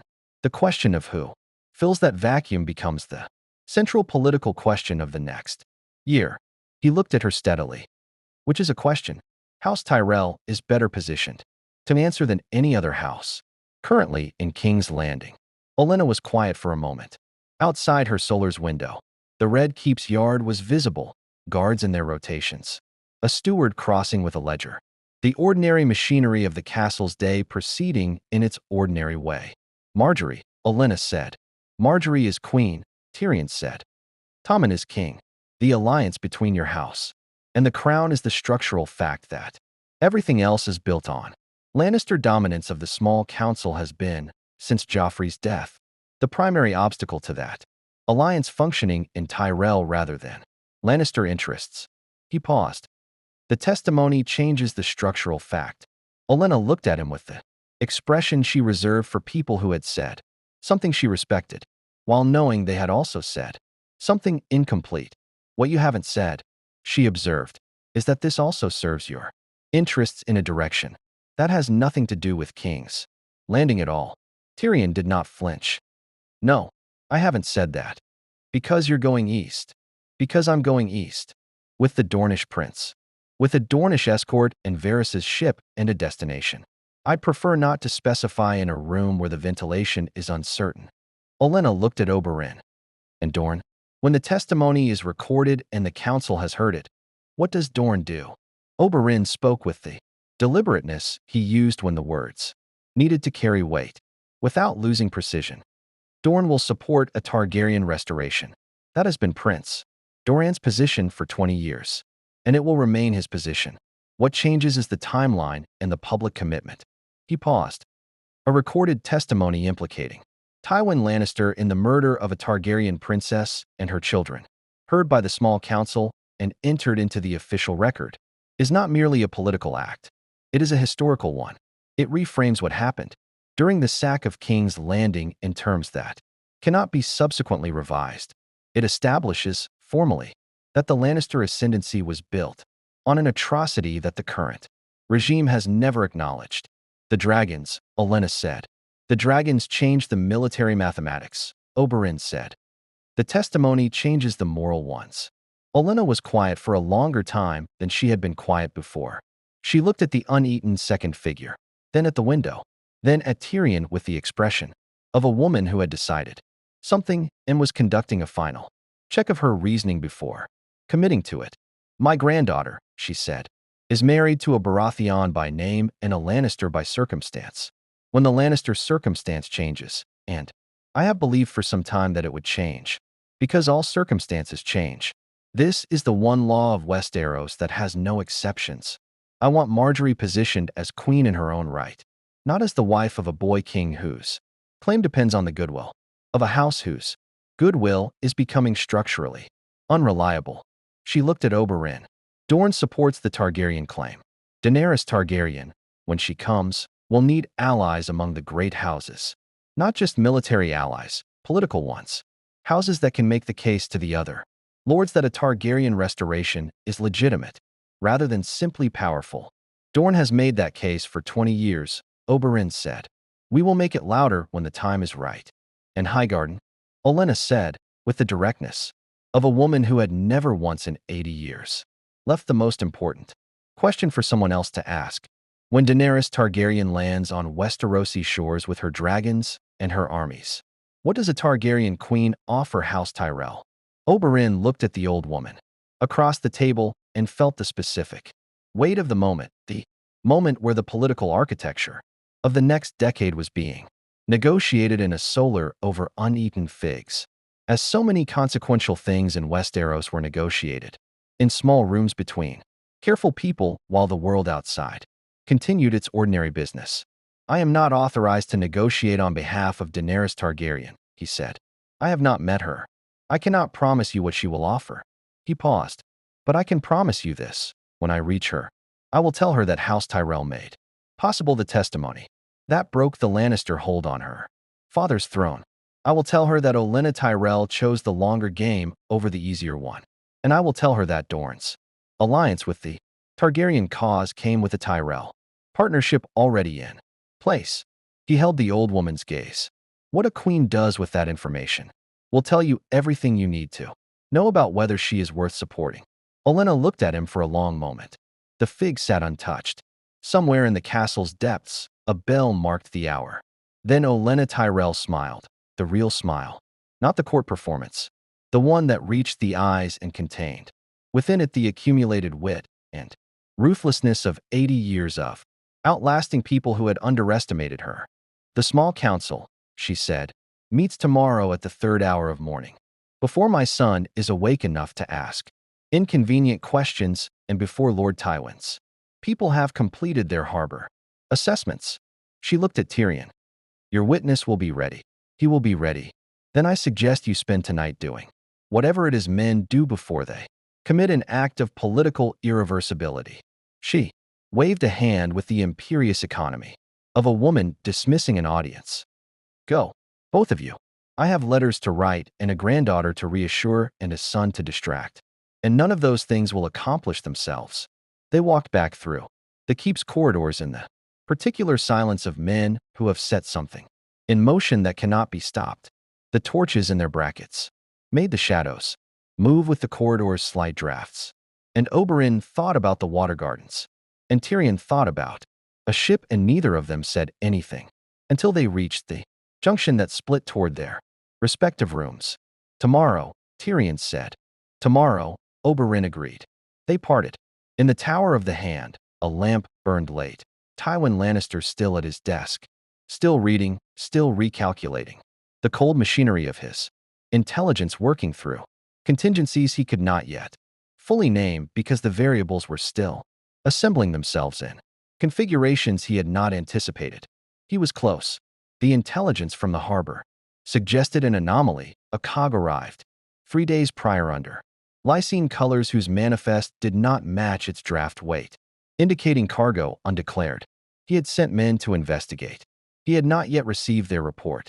In the hour before dawn, Ser Ellis Westerling sat in Varys's safe room and looked at his hands and thought about a courtyard in the Red Keep 30 years ago and the words he had heard there, and breathed with the specific deliberateness of a man preparing to do something that cannot be undone. The keep groaned around him with the sounds old stone makes in the small hours, contracting, settling.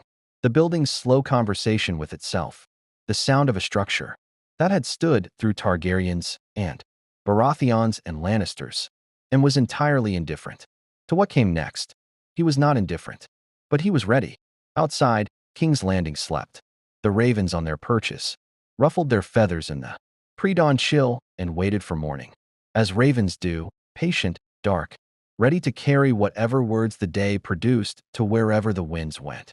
The small council chamber smelled of old stone and older decisions. It was a room that had absorbed the specific atmosphere of consequential conversations the way stone absorbed cold, not displaying it exactly, but holding it somewhere beneath the surface. A residue of every hand's calculation and every king's command, and every maester's measured counsel that had passed through it across 3 centuries of Targaryen and Baratheon rule. The long table of polished weirwood sat in the room's center with its 7 chairs, and the 7 chairs were not all occupied at the 3rd hour of morning, because 3 of their usual occupants did not know the meeting was happening. Tywin Lannister did not know the meeting was happening. Grand Maester Pycelle, who had been informed 30 minutes prior by a summons he could not refuse without technically violating the protocols of his office, sat in his chair with the expression of a man who had been navigating dangerous rooms for 50 years and was currently navigating one whose danger he could not yet fully assess. He was old enough that the pre-dawn hours sat visibly on him, the white hair disordered, the robes hastily arranged, the pouched eyes working through the room's occupants with the rapid calculation of a man whose survival instincts had outlasted most of his other qualities. Lord Mace Tyrell sat at the table's head, the position whose authority Olenna had arranged for this occasion, with the expression he typically wore when he had been told what to do by his mother and was doing it without fully understanding why, which was most of his political career. He was a large, pleasant man whose primary political liability was that he was neither as intelligent as he believed himself to be nor as stupid as people who underestimated him assumed. And on this particular morning, he had been told by Olenna that a matter of historical importance required his authority and that the less he elaborated on his personal understanding of it, the better. Olenna herself sat to Mace's right, her hands folded on the table, wearing the expression of a woman who had prepared for this moment with the care she gave to everything that mattered. Varys occupied the Master of Whisperers chair with the equanimity of a man entirely at home in rooms where things happened that the rest of the world would only learn about afterward. Oberyn Martell sat at the table's far end, not in a council chair, which was not his to occupy, but in a chair that Varys's people had placed with the deliberateness of a statement, present, visible, representing the interest that had made this morning possible. Tyrion stood against the wall. He had considered sitting and decided against it. Standing felt more honest. He was here as a participant rather than a member, and the distinction was one he wanted the room to be able to read. Pycelle looked at Tyrion with the specific expression of a man whose relationship with the Lannister family was the structural fact of his entire existence and who was currently processing what it meant that a Lannister was standing against a small council chamber wall at the 3rd hour of morning while another Lannister slept unaware in the Tower of the Hand. Grand Maester, Mace Tyrell said, with the careful pronunciation of a man reciting lines he had been given, this council is convened under the authority vested in the senior appointed member pursuant to the protocols governing extraordinary session. The matter before us is a formal testimony to be entered into the official record concerning events of historical significance to the crown. Pycelle opened his mouth. Olenna looked at him. He closed it. The witness, Varys said, with the mild efficiency of a man moving an agenda forward, may be brought in. Ser Ellis Westerling walked into the small council chamber at the 3rd hour of morning and looked older than his 61 years. He was dressed in clean clothes that Varys's people had provided, not his own, which would have indicated his origin too precisely, but good wool in neutral colors that placed him as a man of minor noble standing without specifying which minor noble standing. He walked to the chair that had been placed before the table and sat in it with the care of a man whose body remembered how to carry a sword and whose years had rearranged the carrying into something heavier. He looked at the assembled faces. Pycelle's alarm, Mace Tyrell's careful blankness, Olenna's attention, Varys's professional neutrality, Oberyn Martell's stillness. He did not look at Tyrion. Tyrion did not require acknowledgement. Tyrion was already the reason the morning existed. State your name and your position at the time of the events you will describe, Varys said, with the tone of a man who had run this kind of proceeding in his head many times and was now simply executing it. Ser Ellis Westerling, the old knight said, Knight of the Westerlands, in service to Lord Tywin Lannister's host during the sack of King's Landing 30 years ago. And what did you witness on the night of the sack? Ser Ellis looked at the table's weirwood surface for a moment, at the pale wood with its faint grain, the material that carried its own specific resonance in Westerosi culture, the wood of the old gods' faces. Then he looked up, and his voice when it came, was the voice of a man who had decided that 30 years of silence had been long enough, and that whatever came after the speaking was preferable to another 30 years of carrying it. He spoke for 11 minutes.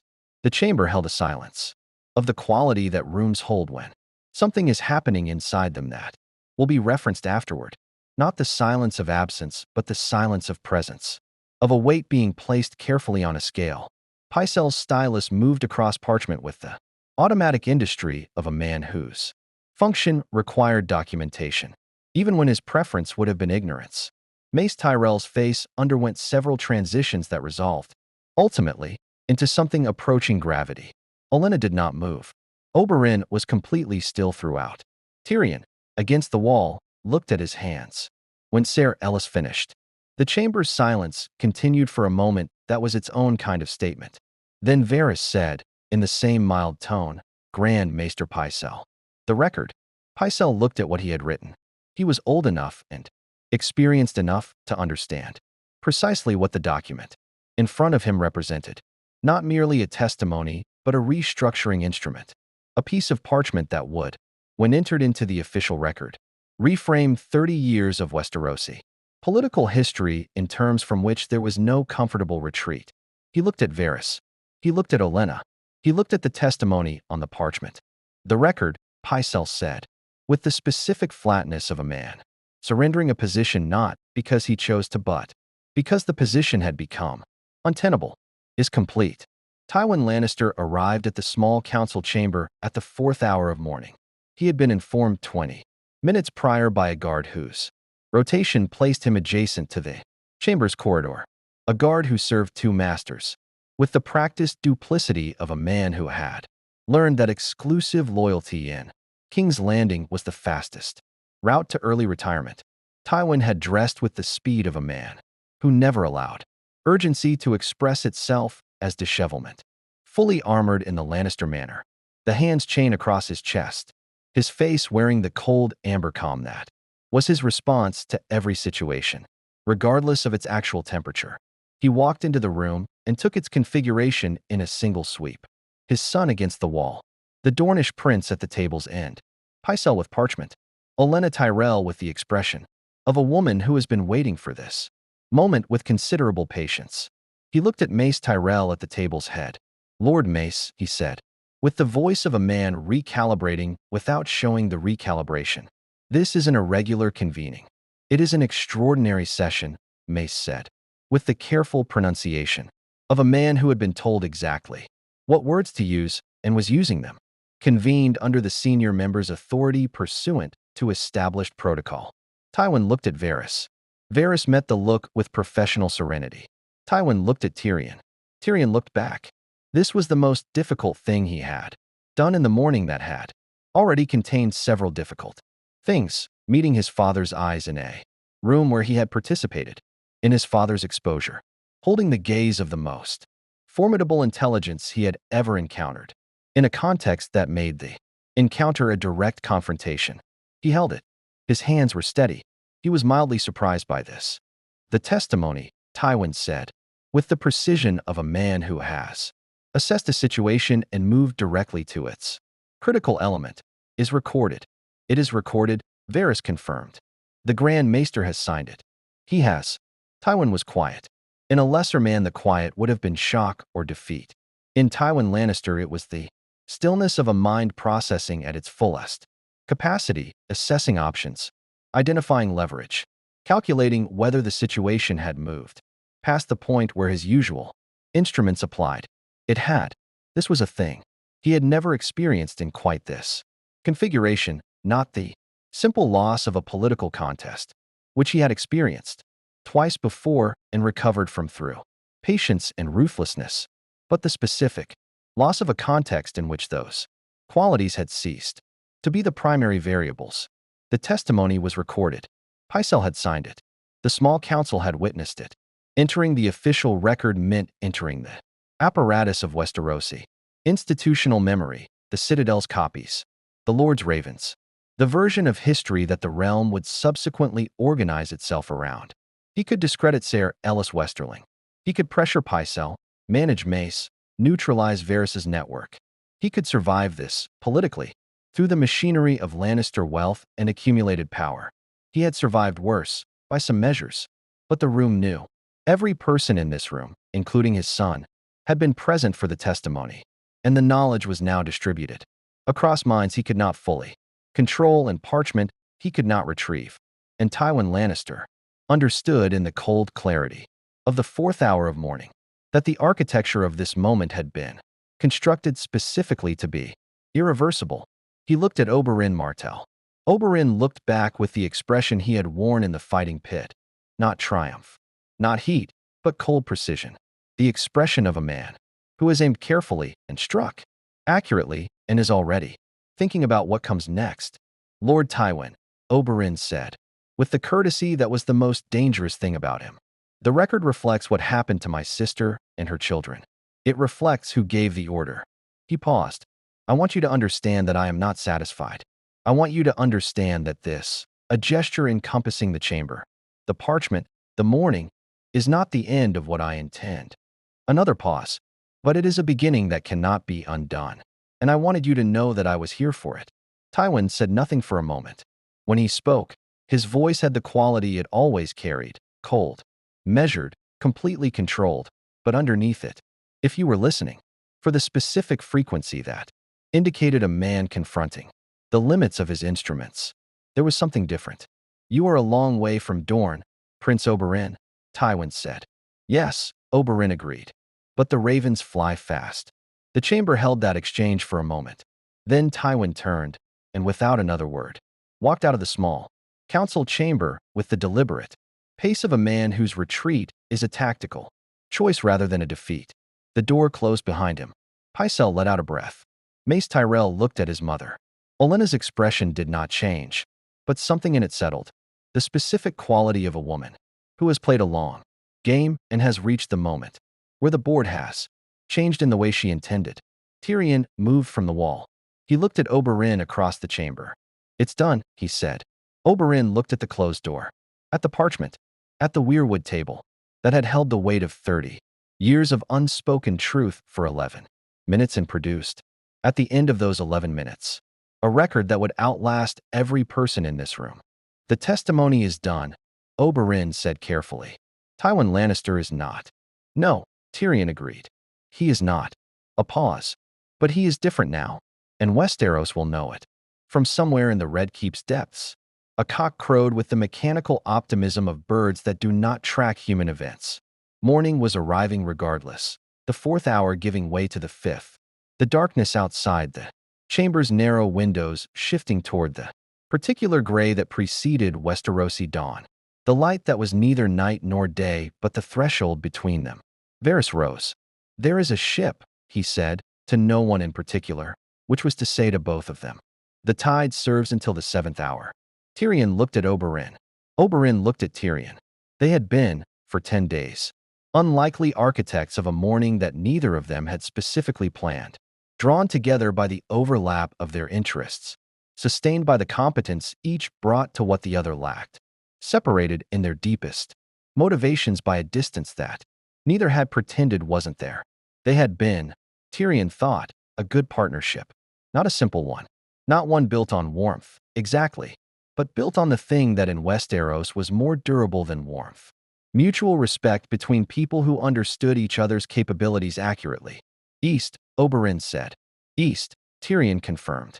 They left the small council chamber as the dawn came up over King's Landing, gray and indifferent and vast.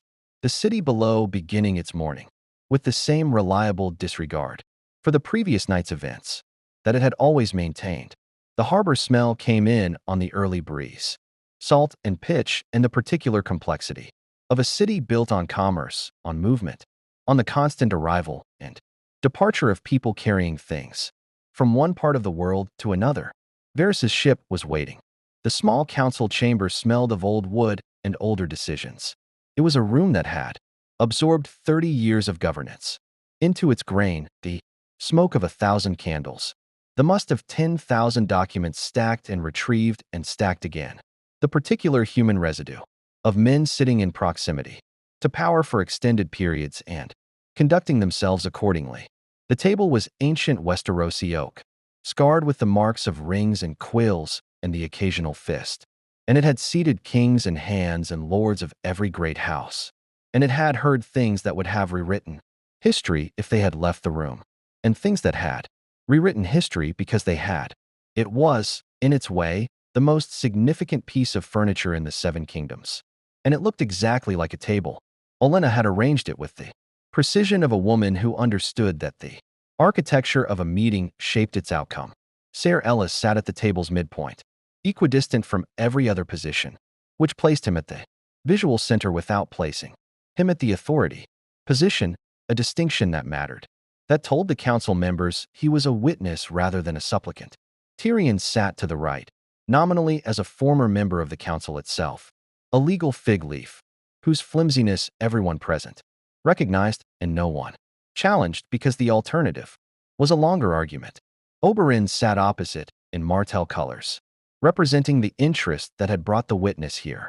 Lord Mace Tyrell occupied the head of the table with the slightly dazed quality of a man who had been woken before dawn by his mother and told to be present and authoritative, and who was managing the authoritative part with variable success. Grand Maester Pycelle sat with his chain of office and his expression of a man calculating which way the wind would blow before committing his beard to a direction. Lord Orton Merryweather, Master of Laws, had the look of a man who had arrived expecting routine business and was revising that expectation with visible discomfort. There was one empty chair, the Hand's chair, at the table's far end, conspicuously, deliberately unoccupied. Tywin Lannister was not present because he had not been informed. He would know within the hour. Olenna had been precise about the window. The meeting needed to conclude before his people reported back, before the harbor anomaly investigation reached its conclusion, before the machinery of Lannister intelligence assembled the picture that was currently assembling itself. 1 hour, possibly less. Olenna herself did not sit. She stood behind Mace's chair with the positioning of a woman who understood that her authority in this room was not official and therefore did not require an official position. It required only presence, and presence she had in quantities that made official positions redundant. Ser Ellis Westerling, Lord Merryweather said, reading from the brief Varys had prepared, formerly of the Lannister host during the sack of King's Landing, is present to offer testimony regarding events witnessed during that action. He looked up from the document with the expression of a man who had read the words and understood their implication, and was taking a moment to acknowledge the implication's weight. This council recognizes his right to speak and undertakes to record his words in the official minutes. He paused. Let the record note the date and the members present. Pycelle's quill scratched. The sound it made in the chambers. Quiet was the sound of history being written in real time, and everyone in the room could hear it. Ser Ellis Westerling looked at the table in front of him, not at the council members, not at Oberyn, not at the empty Hand's chair. At the table, at the scarred Westerosi oak that had heard everything and said nothing for 30 years. I was positioned near the inner door of the Tower of the Hand's courtyard, he began. His voice was the voice of the previous night, flat, recitative, the voice of a man who had decided that the only survivable form for these words was the form without emotion attached. During the sack, Lord Tywin's host had entered the city. The Mad King was dead. I was awaiting orders from my company. The quill scratched. I heard Lord Tywin Lannister address Ser Gregor Clegane and Ser Amory Lorch. He told them the Targaryen children were to be killed. His words were that no dragon seed was to survive. Ser Ellis paused. The pause had the quality of a man swallowing something that had been lodged for 30 years. He said, remove the evidence of Rhaegar's marriage. Those were his words. Remove the evidence. The chamber was very quiet. Pycelle's quill had stopped. Lord Merryweather was looking at the document in front of him as though the document had changed. Lord Mace Tyrell was looking at his hands.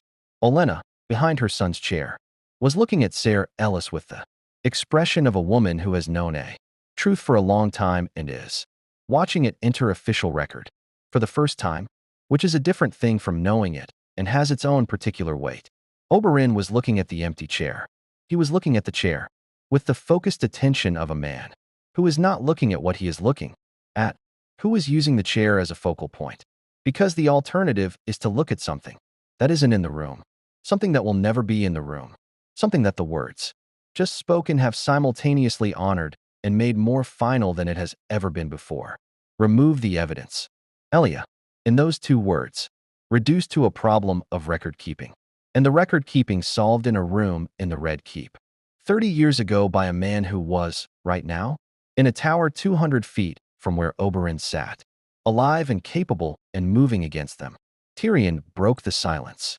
Does the council require the witness to repeat any portion of his testimony? Merryweather shook his head slowly. He was a careful man. His survival through multiple regimes had been built on carefulness, and the carefulness was visible in the way he was processing this. The testimony is clear, he said. Pycelle, is it recorded? Pycelle looked up from his stopped quill. His face had undergone several iterations in the past 2 minutes. Calculation. Fear, the specific moral vertigo of a man who has served power long enough that the confrontation with its actual cost produces genuine shock even when the cost has been known abstractly. He was old enough to have been in this city during the sack. He had known, in the abstract way that everyone in King's Landing knew the things they needed not to know. What had happened in the Red Keep that night? It is recorded, he said, and his voice was the voice of a man for whom the recording was not a neutral act. Then it stands, Merryweather said, as official record of this council. Lord Mace opened his mouth. Olenna's hand came down briefly on his shoulder, not firmly. Barely contact, but it was enough. He closed his mouth. The door opened. Not a dramatic entrance, not the double doors flung wide, not the theatrical arrival of power announcing itself. A single door, the side door, opened by a gold cloak, who had the specific posture of a man delivering a message he has been told to deliver. Without inflection, Lord Tywin Lannister, the gold cloak said, requests immediate entry to the small council chamber. The room absorbed this. The word requests was doing considerable work in that sentence. The way a single brick holds an arch. Remove it, and the structure's true nature becomes apparent. Tywin Lannister did not request. The request was a grammatical courtesy applied to what was functionally a statement of impending arrival. Olenna looked at Merryweather. Merryweather looked at the record in front of Pycelle. The record existed. It had been spoken and transcribed and witnessed by 3 council members and the Grand Maester whose chain carried the institutional authority of the Citadel. Whatever happened next, the record existed. Admit him, Merryweather said. Tywin Lannister entered the small council chamber and performed the act of reading a room with the speed and completeness of a man who had been performing it for 50 years. He took in Ser Ellis, registered who that was, what that presence meant, what it indicated about the interval he had failed to close in time. And he took in Tyrion and Oberyn and the record on the table, and the empty hands chair at the far end, and Pycelle's expression, and Olenna standing behind. Mace with the expression of a woman who has executed a maneuver and is waiting for the opponent to understand its dimensions. He did all of this in approximately 4 seconds. And then he sat in the hands chair. The sitting was the thing, the deliberate, unhurried lowering of himself into the authority position, the arrangement of his hands on the table, the composure of a man who had walked into a room where something had already happened and had decided that. Composure was his remaining instrument. His face was the face that had sent armies and negotiated treaties and watched the Red Wedding's aftermath reported with the equanimity of a man who had ordered it. It was the most frightening thing Tyrion had ever seen his father do. Not because it was aggressive, because it was controlled. Lord Tywin, Merryweather said carefully, the council has received testimony. I am aware of what the council has received, Tywin said. His voice was the voice of absolute internal quiet. I saw Ser Ellis Westerling enter the city 3 days ago. I was awaiting the full picture before acting. He looked at Ser Ellis without expression. You served my house faithfully for 12 years. I served the Westerlands, Ser Ellis said. The flatness in his voice had not changed. It was, Oberyn thought, the voice of a man who had made his decision and found that decisions, once made, produced their own specific steadiness. There is a difference. Tywin looked at him for a moment. Then he looked at Tyrion. Tyrion met his father's eyes across. The ancient oak table in the room that had heard everything and said nothing, and felt the full weight of what it meant to sit in this room, in this configuration. Son across from father. The thing between them named at last, in official record, in a language that could not be subsequently revised. You have made yourself my enemy, Tywin said, quietly, without heat. You understand that. I was already your enemy, Tyrion said. I was simply polite about it. Something moved across Tywin's face, not emotion. Never emotion, but the register of something that emotion might have produced in a man who permitted it. He looked at Oberyn. Your sister, he said. The words were not an apology. They were not an admission. They were the words of a man acknowledging that a subject had been introduced into official record and would need to be addressed in official language. What happened during the sack was a consequence of war. Oberyn looked at Tywin Lannister across the table. He had imagined this moment in various forms across 20 years, had constructed and deconstructed it, had populated it with fury and eloquence, and the specific words that would constitute adequate response to the inadequacy of anything a man could say. He had imagined himself screaming. He had imagined cold, precise devastation delivered in the register of a man who had mastered his grief so thoroughly that the mastery itself was the cruelest possible response. What he actually felt, looking at Tywin Lannister's controlled face, was something simpler and more final than anything he had rehearsed. Her name, Oberyn said, was Elia. She was my sister. She had a daughter and a son, and their names were Rhaenys and Aegon. They are dead because of words you spoke in a courtyard, and those words are now in the official record of the small council of the Seven Kingdoms. He paused. I don't need you to admit it to me. The record admits it. The record will outlast both of us. The record will outlast your house. He met the amber eyes without flinching. That is sufficient. Tywin Lannister looked at him. Then he looked away, not in defeat, not in shame, but in the way a man looks away when he has assessed a situation and determined that the current engagement offers no further productive moves. He looked at the record in front of Pycelle, at the quill, at the ink that had dried on the parchment. This council is dismissed, he said. The authority in his voice was absolute and completely hollow.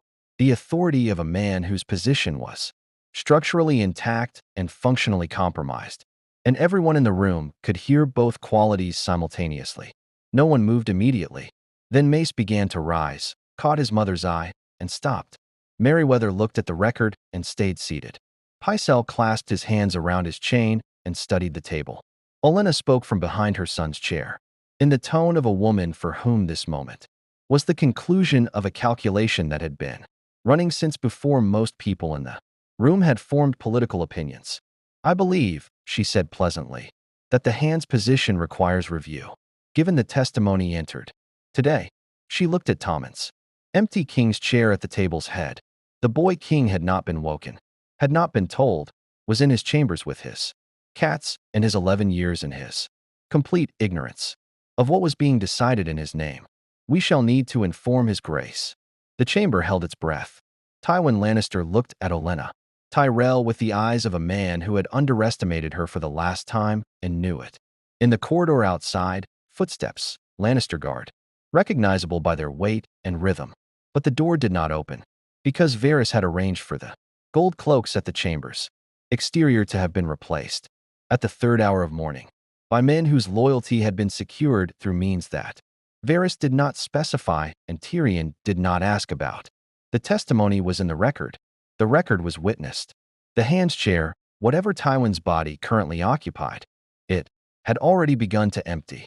The small council chamber smelled of old wood and older ambition, the particular smell of a room where Westeros's history had been made and unmade across 3 centuries, of kings and their advisors, where the table's surface bore the ghost rings of 10,000 cups set down during conversations, whose consequences had rippled outward into wars and alliances and the births and deaths of dynasties.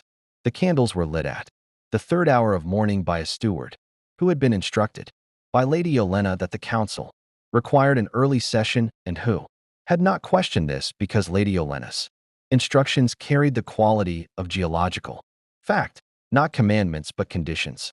Things that simply were. They arrived in sequence, as Olenna had arranged. Lord Mace Tyrell first, blinking with the specific confusion of a man who has been told something important is happening and has decided to trust his mother's judgment about the importance, rather than forming his own. He was a large man whose physical presence consistently overstated his political substance, and he settled into his chair with the compliance of someone who has made a life of being steered by more capable people and found the arrangement comfortable enough to sustain. Grand Maester Pycelle next, moving with the elaborate frailty he deployed, strategically in the genuine frailty he could no longer entirely separate from the strategic version. His maester's chain catching the candlelight in the specific way that always reminded Tyrion of a man wearing his credentials as armor. He looked at the chambers, assembled faces and registered the hands. Absence with an expression that passed through alarm, calculation, and careful neutrality in approximately 2 seconds. Ser Harry's SWYFT, whose primary qualification for the small council was a daughter married to Ser Kevin Lannister and who existed in the council's political ecosystem as a node of Lannister interest. Dressed in the robes of independent judgment, he looked at Tyrion's presence in the chamber with the focused alarm of a man calculating liability. Then Tyrion himself, taking the seat he had occupied for 2 years as hand. The seat that was not the hand's seat but was adjacent to it, close enough to the table's head to participate in the chamber's authority without claiming it. He sat with the ease of a man, returning to familiar territory and the awareness of a man who understood that familiarity and safety were not the same thing. Oberyn sat against the wall, not at the table, a deliberate positioning that Olenna had suggested and that Tyrion had recognized as exactly right. Not a council member, not a supplicant, a witness to proceedings, present by the senior member's invitation, in a role that was irregular but not unprecedented, and could not be objected to without raising questions about what, specifically, was being protected by the objection. Varys materialized last, from a direction that none of the others could subsequently agree on.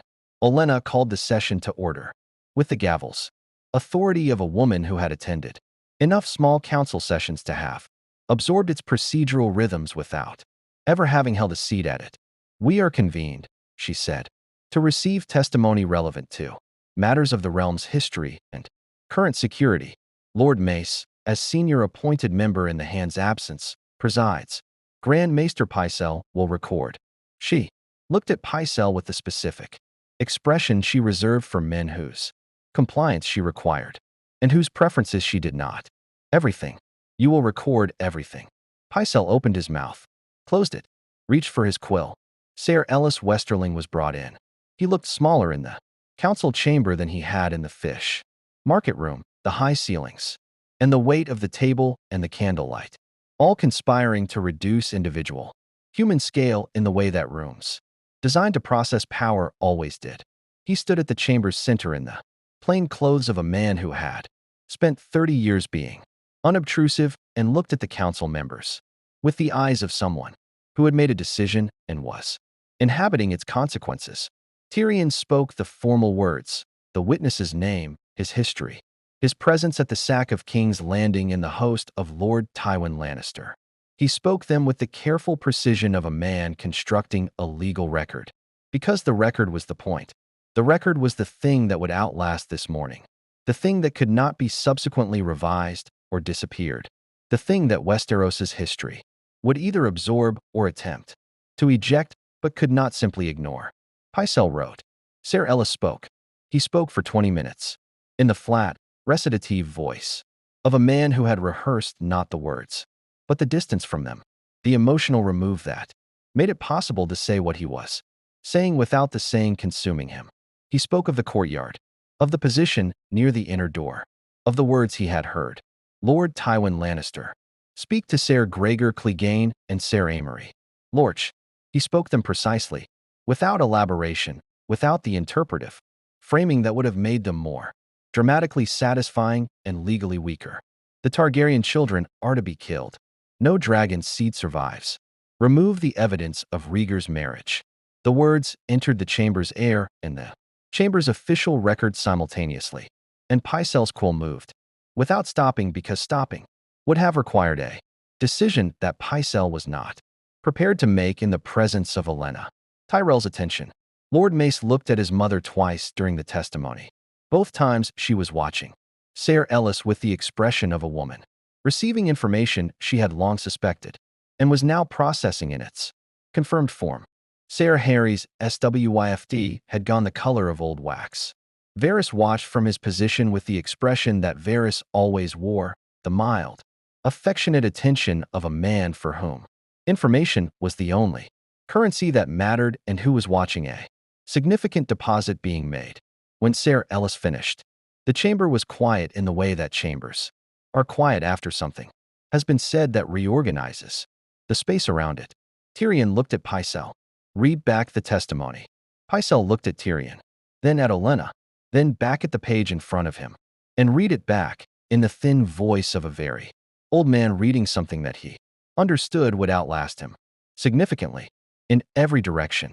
It was during the reading that the door opened. Not the main door, the side passage. The one that connected the council chamber to the Hand's private corridor. The one that Tyrion had used 100 times during his tenure and whose existence was known to perhaps 8 people in the Red Keep. The one that Tywin Lannister had built for exactly this kind of situation. The ability to enter any room where power was being exercised without announcing the approach. Tywin Lannister stood in the doorway. He had dressed, which meant he had been awake, which meant his harbor intelligence had arrived before Varys's people had been able to contain it. He was in full Lannister formal, the gold and crimson, of a man who had never once entered a room without considering the statement his appearance made, and his face was the face that Tyrion had grown up fearing, the face of cold amber intelligence operating without the insulation of surprise, because Tywin Lannister had apparently decided that surprise was a condition he would not acknowledge, regardless of whether he felt it.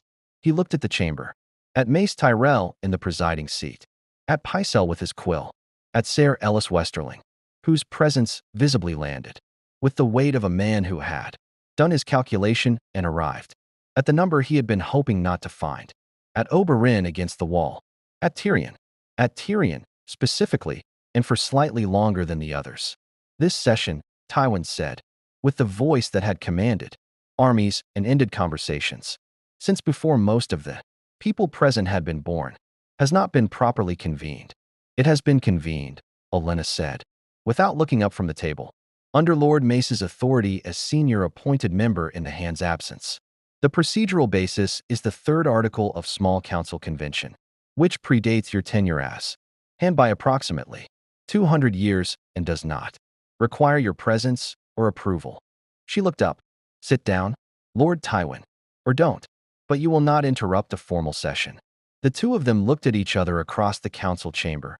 Olenna Tyrell, 80 years old, with the specific authority of a woman who had decided that this was the hill and was entirely comfortable with the altitude, and Tywin Lannister, 67 years old, with the specific authority of a man who had never in his adult life been told to sit down by someone he didn't subsequently destroy.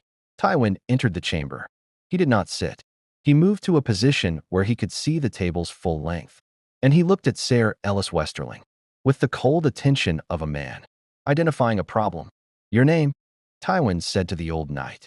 He has already given his name, Tyrion said from his seat. His voice was level. He had rehearsed this moment in his head across 3 nights, and the rehearsal had not made it less terrifying. But terror was something Tyrion had learned to operate within rather than be operated by.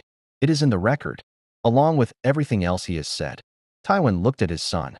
The look contained, Tyrion thought, everything that had ever been between them, the contempt and the complicated dependency and the fury and the cold disappointment and the thing beneath all of it that Tyrion had spent his life trying to name, and had finally, at 36 years old, in a small council chamber, at the 3rd hour of morning, with a witness against his father, sitting 10 feet away, accepted he would never be able to name because it required a feeling from Tywin that Tywin had either never had or had excised so long ago that its absence had become structural.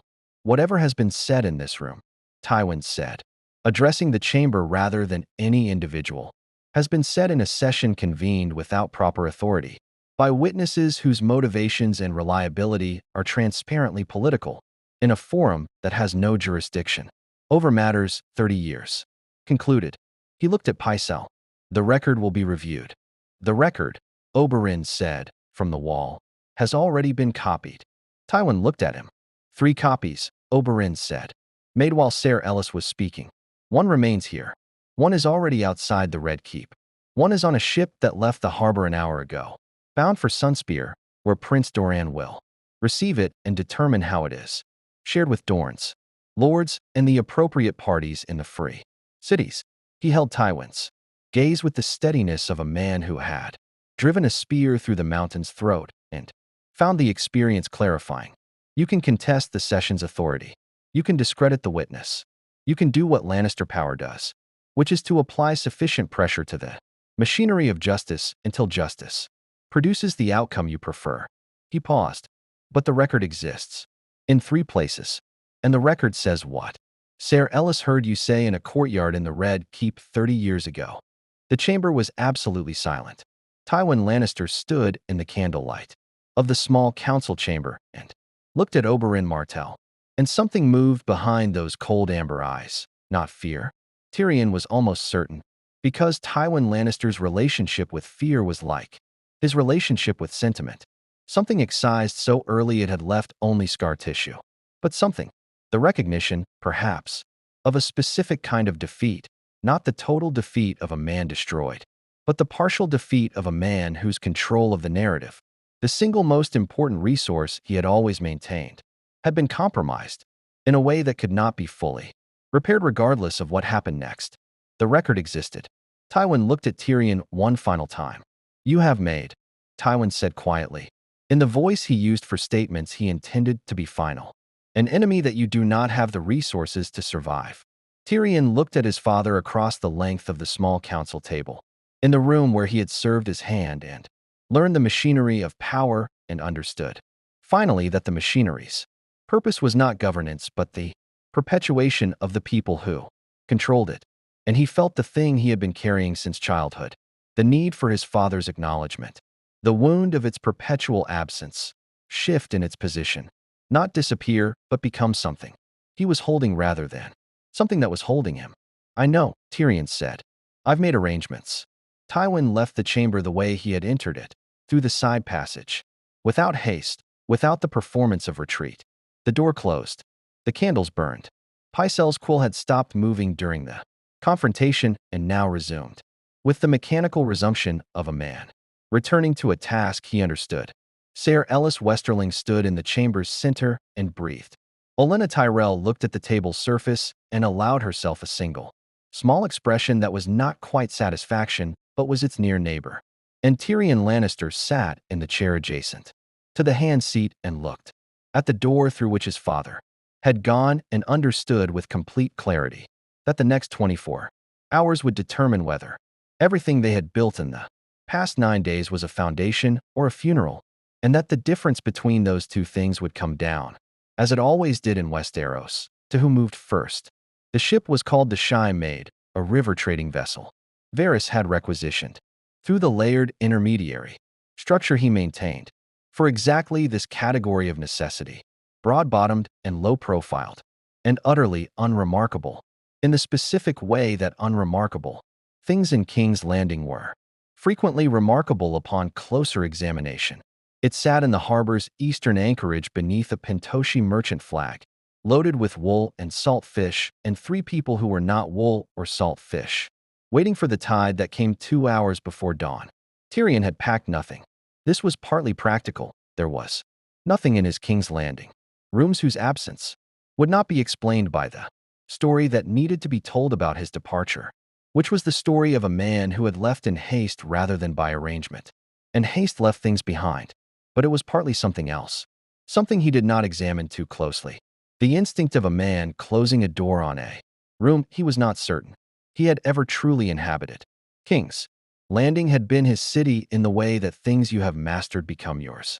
He had understood it, had navigated it, had briefly controlled it his hand with a competence that had saved it from Stannis's fleet and received for that saving roughly the appreciation you would expect from a city that had never wanted you.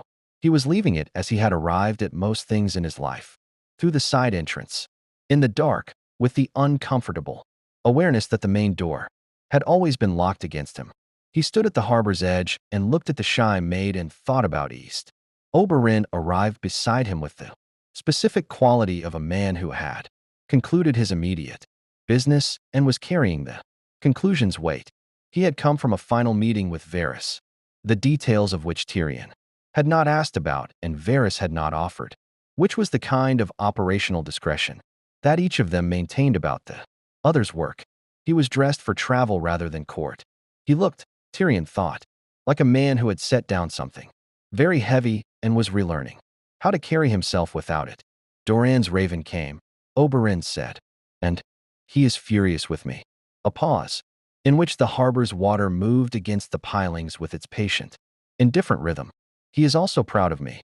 He would not say so directly, because Doran does not say things directly when indirection is available, but it was in the construction of his fury, the specific way he catalogued my deviations from his plan included a sentence, acknowledging that the testimony would not have been obtainable through his methods, which is his way of saying the outcome justified the approach. High praise from a patient man. The highest. Oberyn looked at the ship. He is moving. The sand snakes are being deployed, not to King's Landing, to the border positions. The Boneway and the Prince's Pass will be held by Dornish steel before Tywin can arrange his blockade. He paused. Doran also sends word that he has made contact with an emissary from Meereen through the Cinnamon Wind.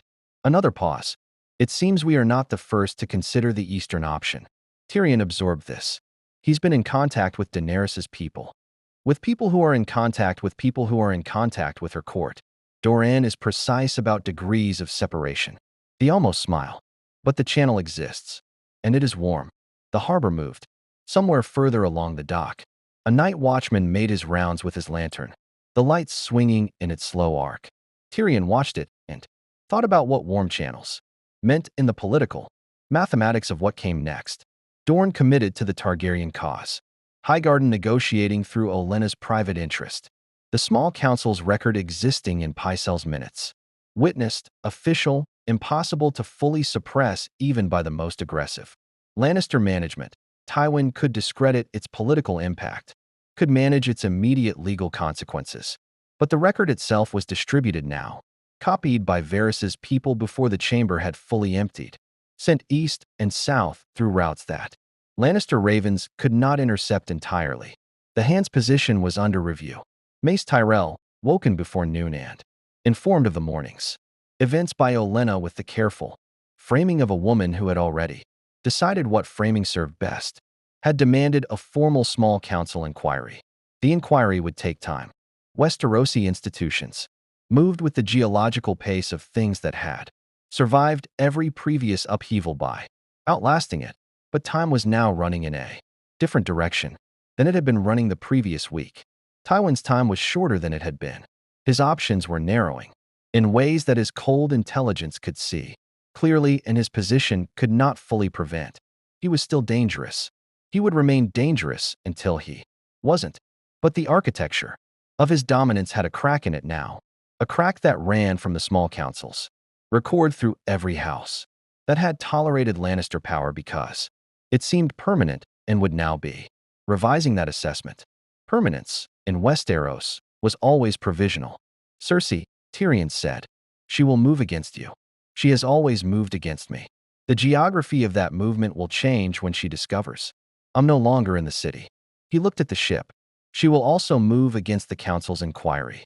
My father and Cersei working in coordination is the most dangerous political configuration in the Seven Kingdoms. We have given them a problem that forces coordination. That's both the risk and the reason we needed to move tonight. Varys remains. He always remains. It's his primary methodology. Tyrion paused.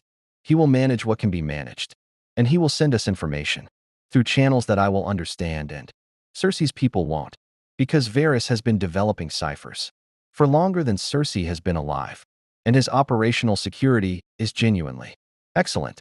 He looked at Oberyn. He also gave me this. He produced a small document. Folded, sealed with plain wax, no sigil. A letter of introduction. For when we reach Meereen. Not addressed to Daenerys, addressed to Ser Jorah Mormont, whose situation in Dany's court is, apparently, complicated, and who Varys believes will be receptive to certain kinds of information that would be difficult to present through official channels. Oberyn took the document and turned it in his hands without opening it. Mormont, the exiled bear. The bear who loves her and serves her and is tolerated rather than trusted.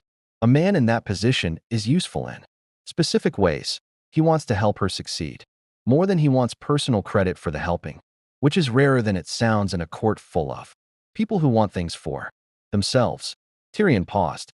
He also knows Westeros's political terrain in a way that Daenerys's associate advisors don't, and Daenerys's decisions about Westeros have been, according to everything Varys knows, hampered by the gap between what she believes about her father's kingdom and what it actually is. You intend to fill that gap. I intend to be useful, Tyrion said. It's what I do. I find the gap between what powerful people believe and what is actually true, and I make myself useful in the space between. It's a sustainable strategy in any court. He looked at the ship. Whether Daenerys is a ruler worth being useful to is a question whose answer I don't yet know. I've been wrong before about rulers. As have I, Oberyn said. They stood together for a moment in the harbor's dark. Two men at the edge of the world they knew, looking at the ship that would carry them toward the world they didn't. The tide was beginning its turn. The Shy Maid's lines moved against the dock cleats with the gentle tension of a vessel becoming aware of the water's intention.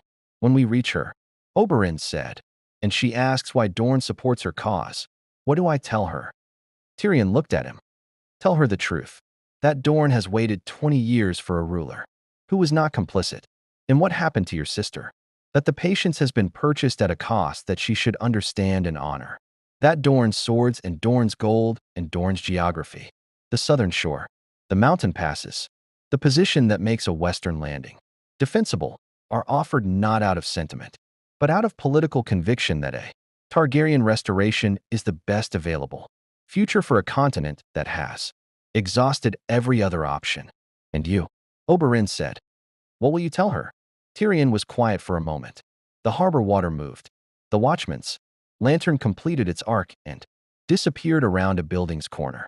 I will tell her, he said carefully, that I am a Lannister who has spent his entire life being told what Lannisters are, and that I have decided to find out for myself whether that's true, and that the only way to find that out was to leave the place where the definition was enforced. He paused. I will tell her that I've been wrong about most things and right about enough of them to be worth listening to, and that I ask for no reward and no title and no position, only the opportunity to be useful to a cause that might be worth the word just. He looked at the water. And then I will see what she says, and that will tell me everything I need to know about whether we've made the right choice. Oberyn nodded. Fair, he said. A figure emerged from the dock's shadow, Varys, in his gray robes, with the expression of a man who had done everything he intended to do this evening, and had come to mark the conclusion. The tide, Varys said simply. They moved toward the Shy Maid. The dock boards were slick with harbor spray, and the ship's single lamp burned at its bow with the patient specificity of a light that knows it is being navigated toward. Tyrion paused at the gangplank. He turned and looked back at King's Landing, at the red keep's bulk against the sky, the towers, the lights in the windows of people conducting their lives in the ordinary way of people who did not know that the morning's small council record had restructured the political reality around them. At the city he had served and been used by and survived and was leaving. At the place that had been, in every sense that mattered, the arena of everything he had so far been. He looked at it for exactly as long as it deserved. Then he turned and walked up the gangplank, and Oberyn followed. And the Shy Maid took them in its broad-bottomed, unremarkable embrace, and the lines were cast, and the tide did what tides do in King's Landing and everywhere else. It moved, without consultation or sentiment, in the direction it had always been going. Varys watched from the dock until The ship's lamp was indistinguishable from the harbor's other lights. Then he turned back toward the city, with the expression of a man who has made a long investment and will not see its return for some time, but who has sufficient faith in the mathematics of the situation to accept the interval. He had one more raven to send before morning. Its destination was Myrene. Its contents were brief, in a cipher only one person in the world could read, and they said, in essence, they are coming. Both of them. Prepare accordingly. He walked back toward the Red Keep through King's Landing's pre-dawn dark, through the streets that smelled of fish and smoke and the accumulated, ordinary life of 500,000 people who would wake in a few hours to a city whose power structure had begun, quietly and irreversibly, to shift. Above him, on their perches in the rookery, the ravens waited for morning, dark, patient, ready to carry whatever words the day produced to wherever the winds and the political necessity of the moment required. In the Tower of the Hand, a lamp still burned, but for the first time in a very long time. The hand that held the lamp was not quite steady. The story Westeros would tell about these weeks would take years to settle into its final shape, as stories do when the people who live them are still alive and still shaping what they mean. The maesters of the Citadel would record the small councils, testimony in their chronicles, with the cautious precision of scholars navigating politically sensitive material, noting facts without conclusions. The bards would be less careful, and in 100 inns from the Dornish marches to the wall, a song would begin to take shape, imprecise and embellished, as songs always are, but containing at its core the truth that songs carry when everything else has been lost, that a prince from the south had come to King's Landing for vengeance, and had found, in the moment of its completion, that vengeance was a door rather than a destination, and had walked through it into something larger, that a dwarf who should have died had instead departed east on a ship with a Dornish prince, carrying the pieces of a future that the present had not yet agreed to become, that a testimony had been heard and recorded and could not be unheard, and that what it meant for the 7 kingdoms and for the woman across the narrow sea with her dragons and her armies, and her imperfect, necessary, dangerous conviction that she could do better than every king before her, that remained to be determined, in the way that the most important things always remain to be determined, by choices not yet made, in rooms not yet entered, by people not yet aware of what was coming for them. Oberyn Martell had set out to kill a mountain. He had killed it, and the ground beneath, revealed at last, had turned out to be the beginning of an entirely different journey. Winter was still coming, but so, from the east, was fire. All men must die, but legends endure. More stories await.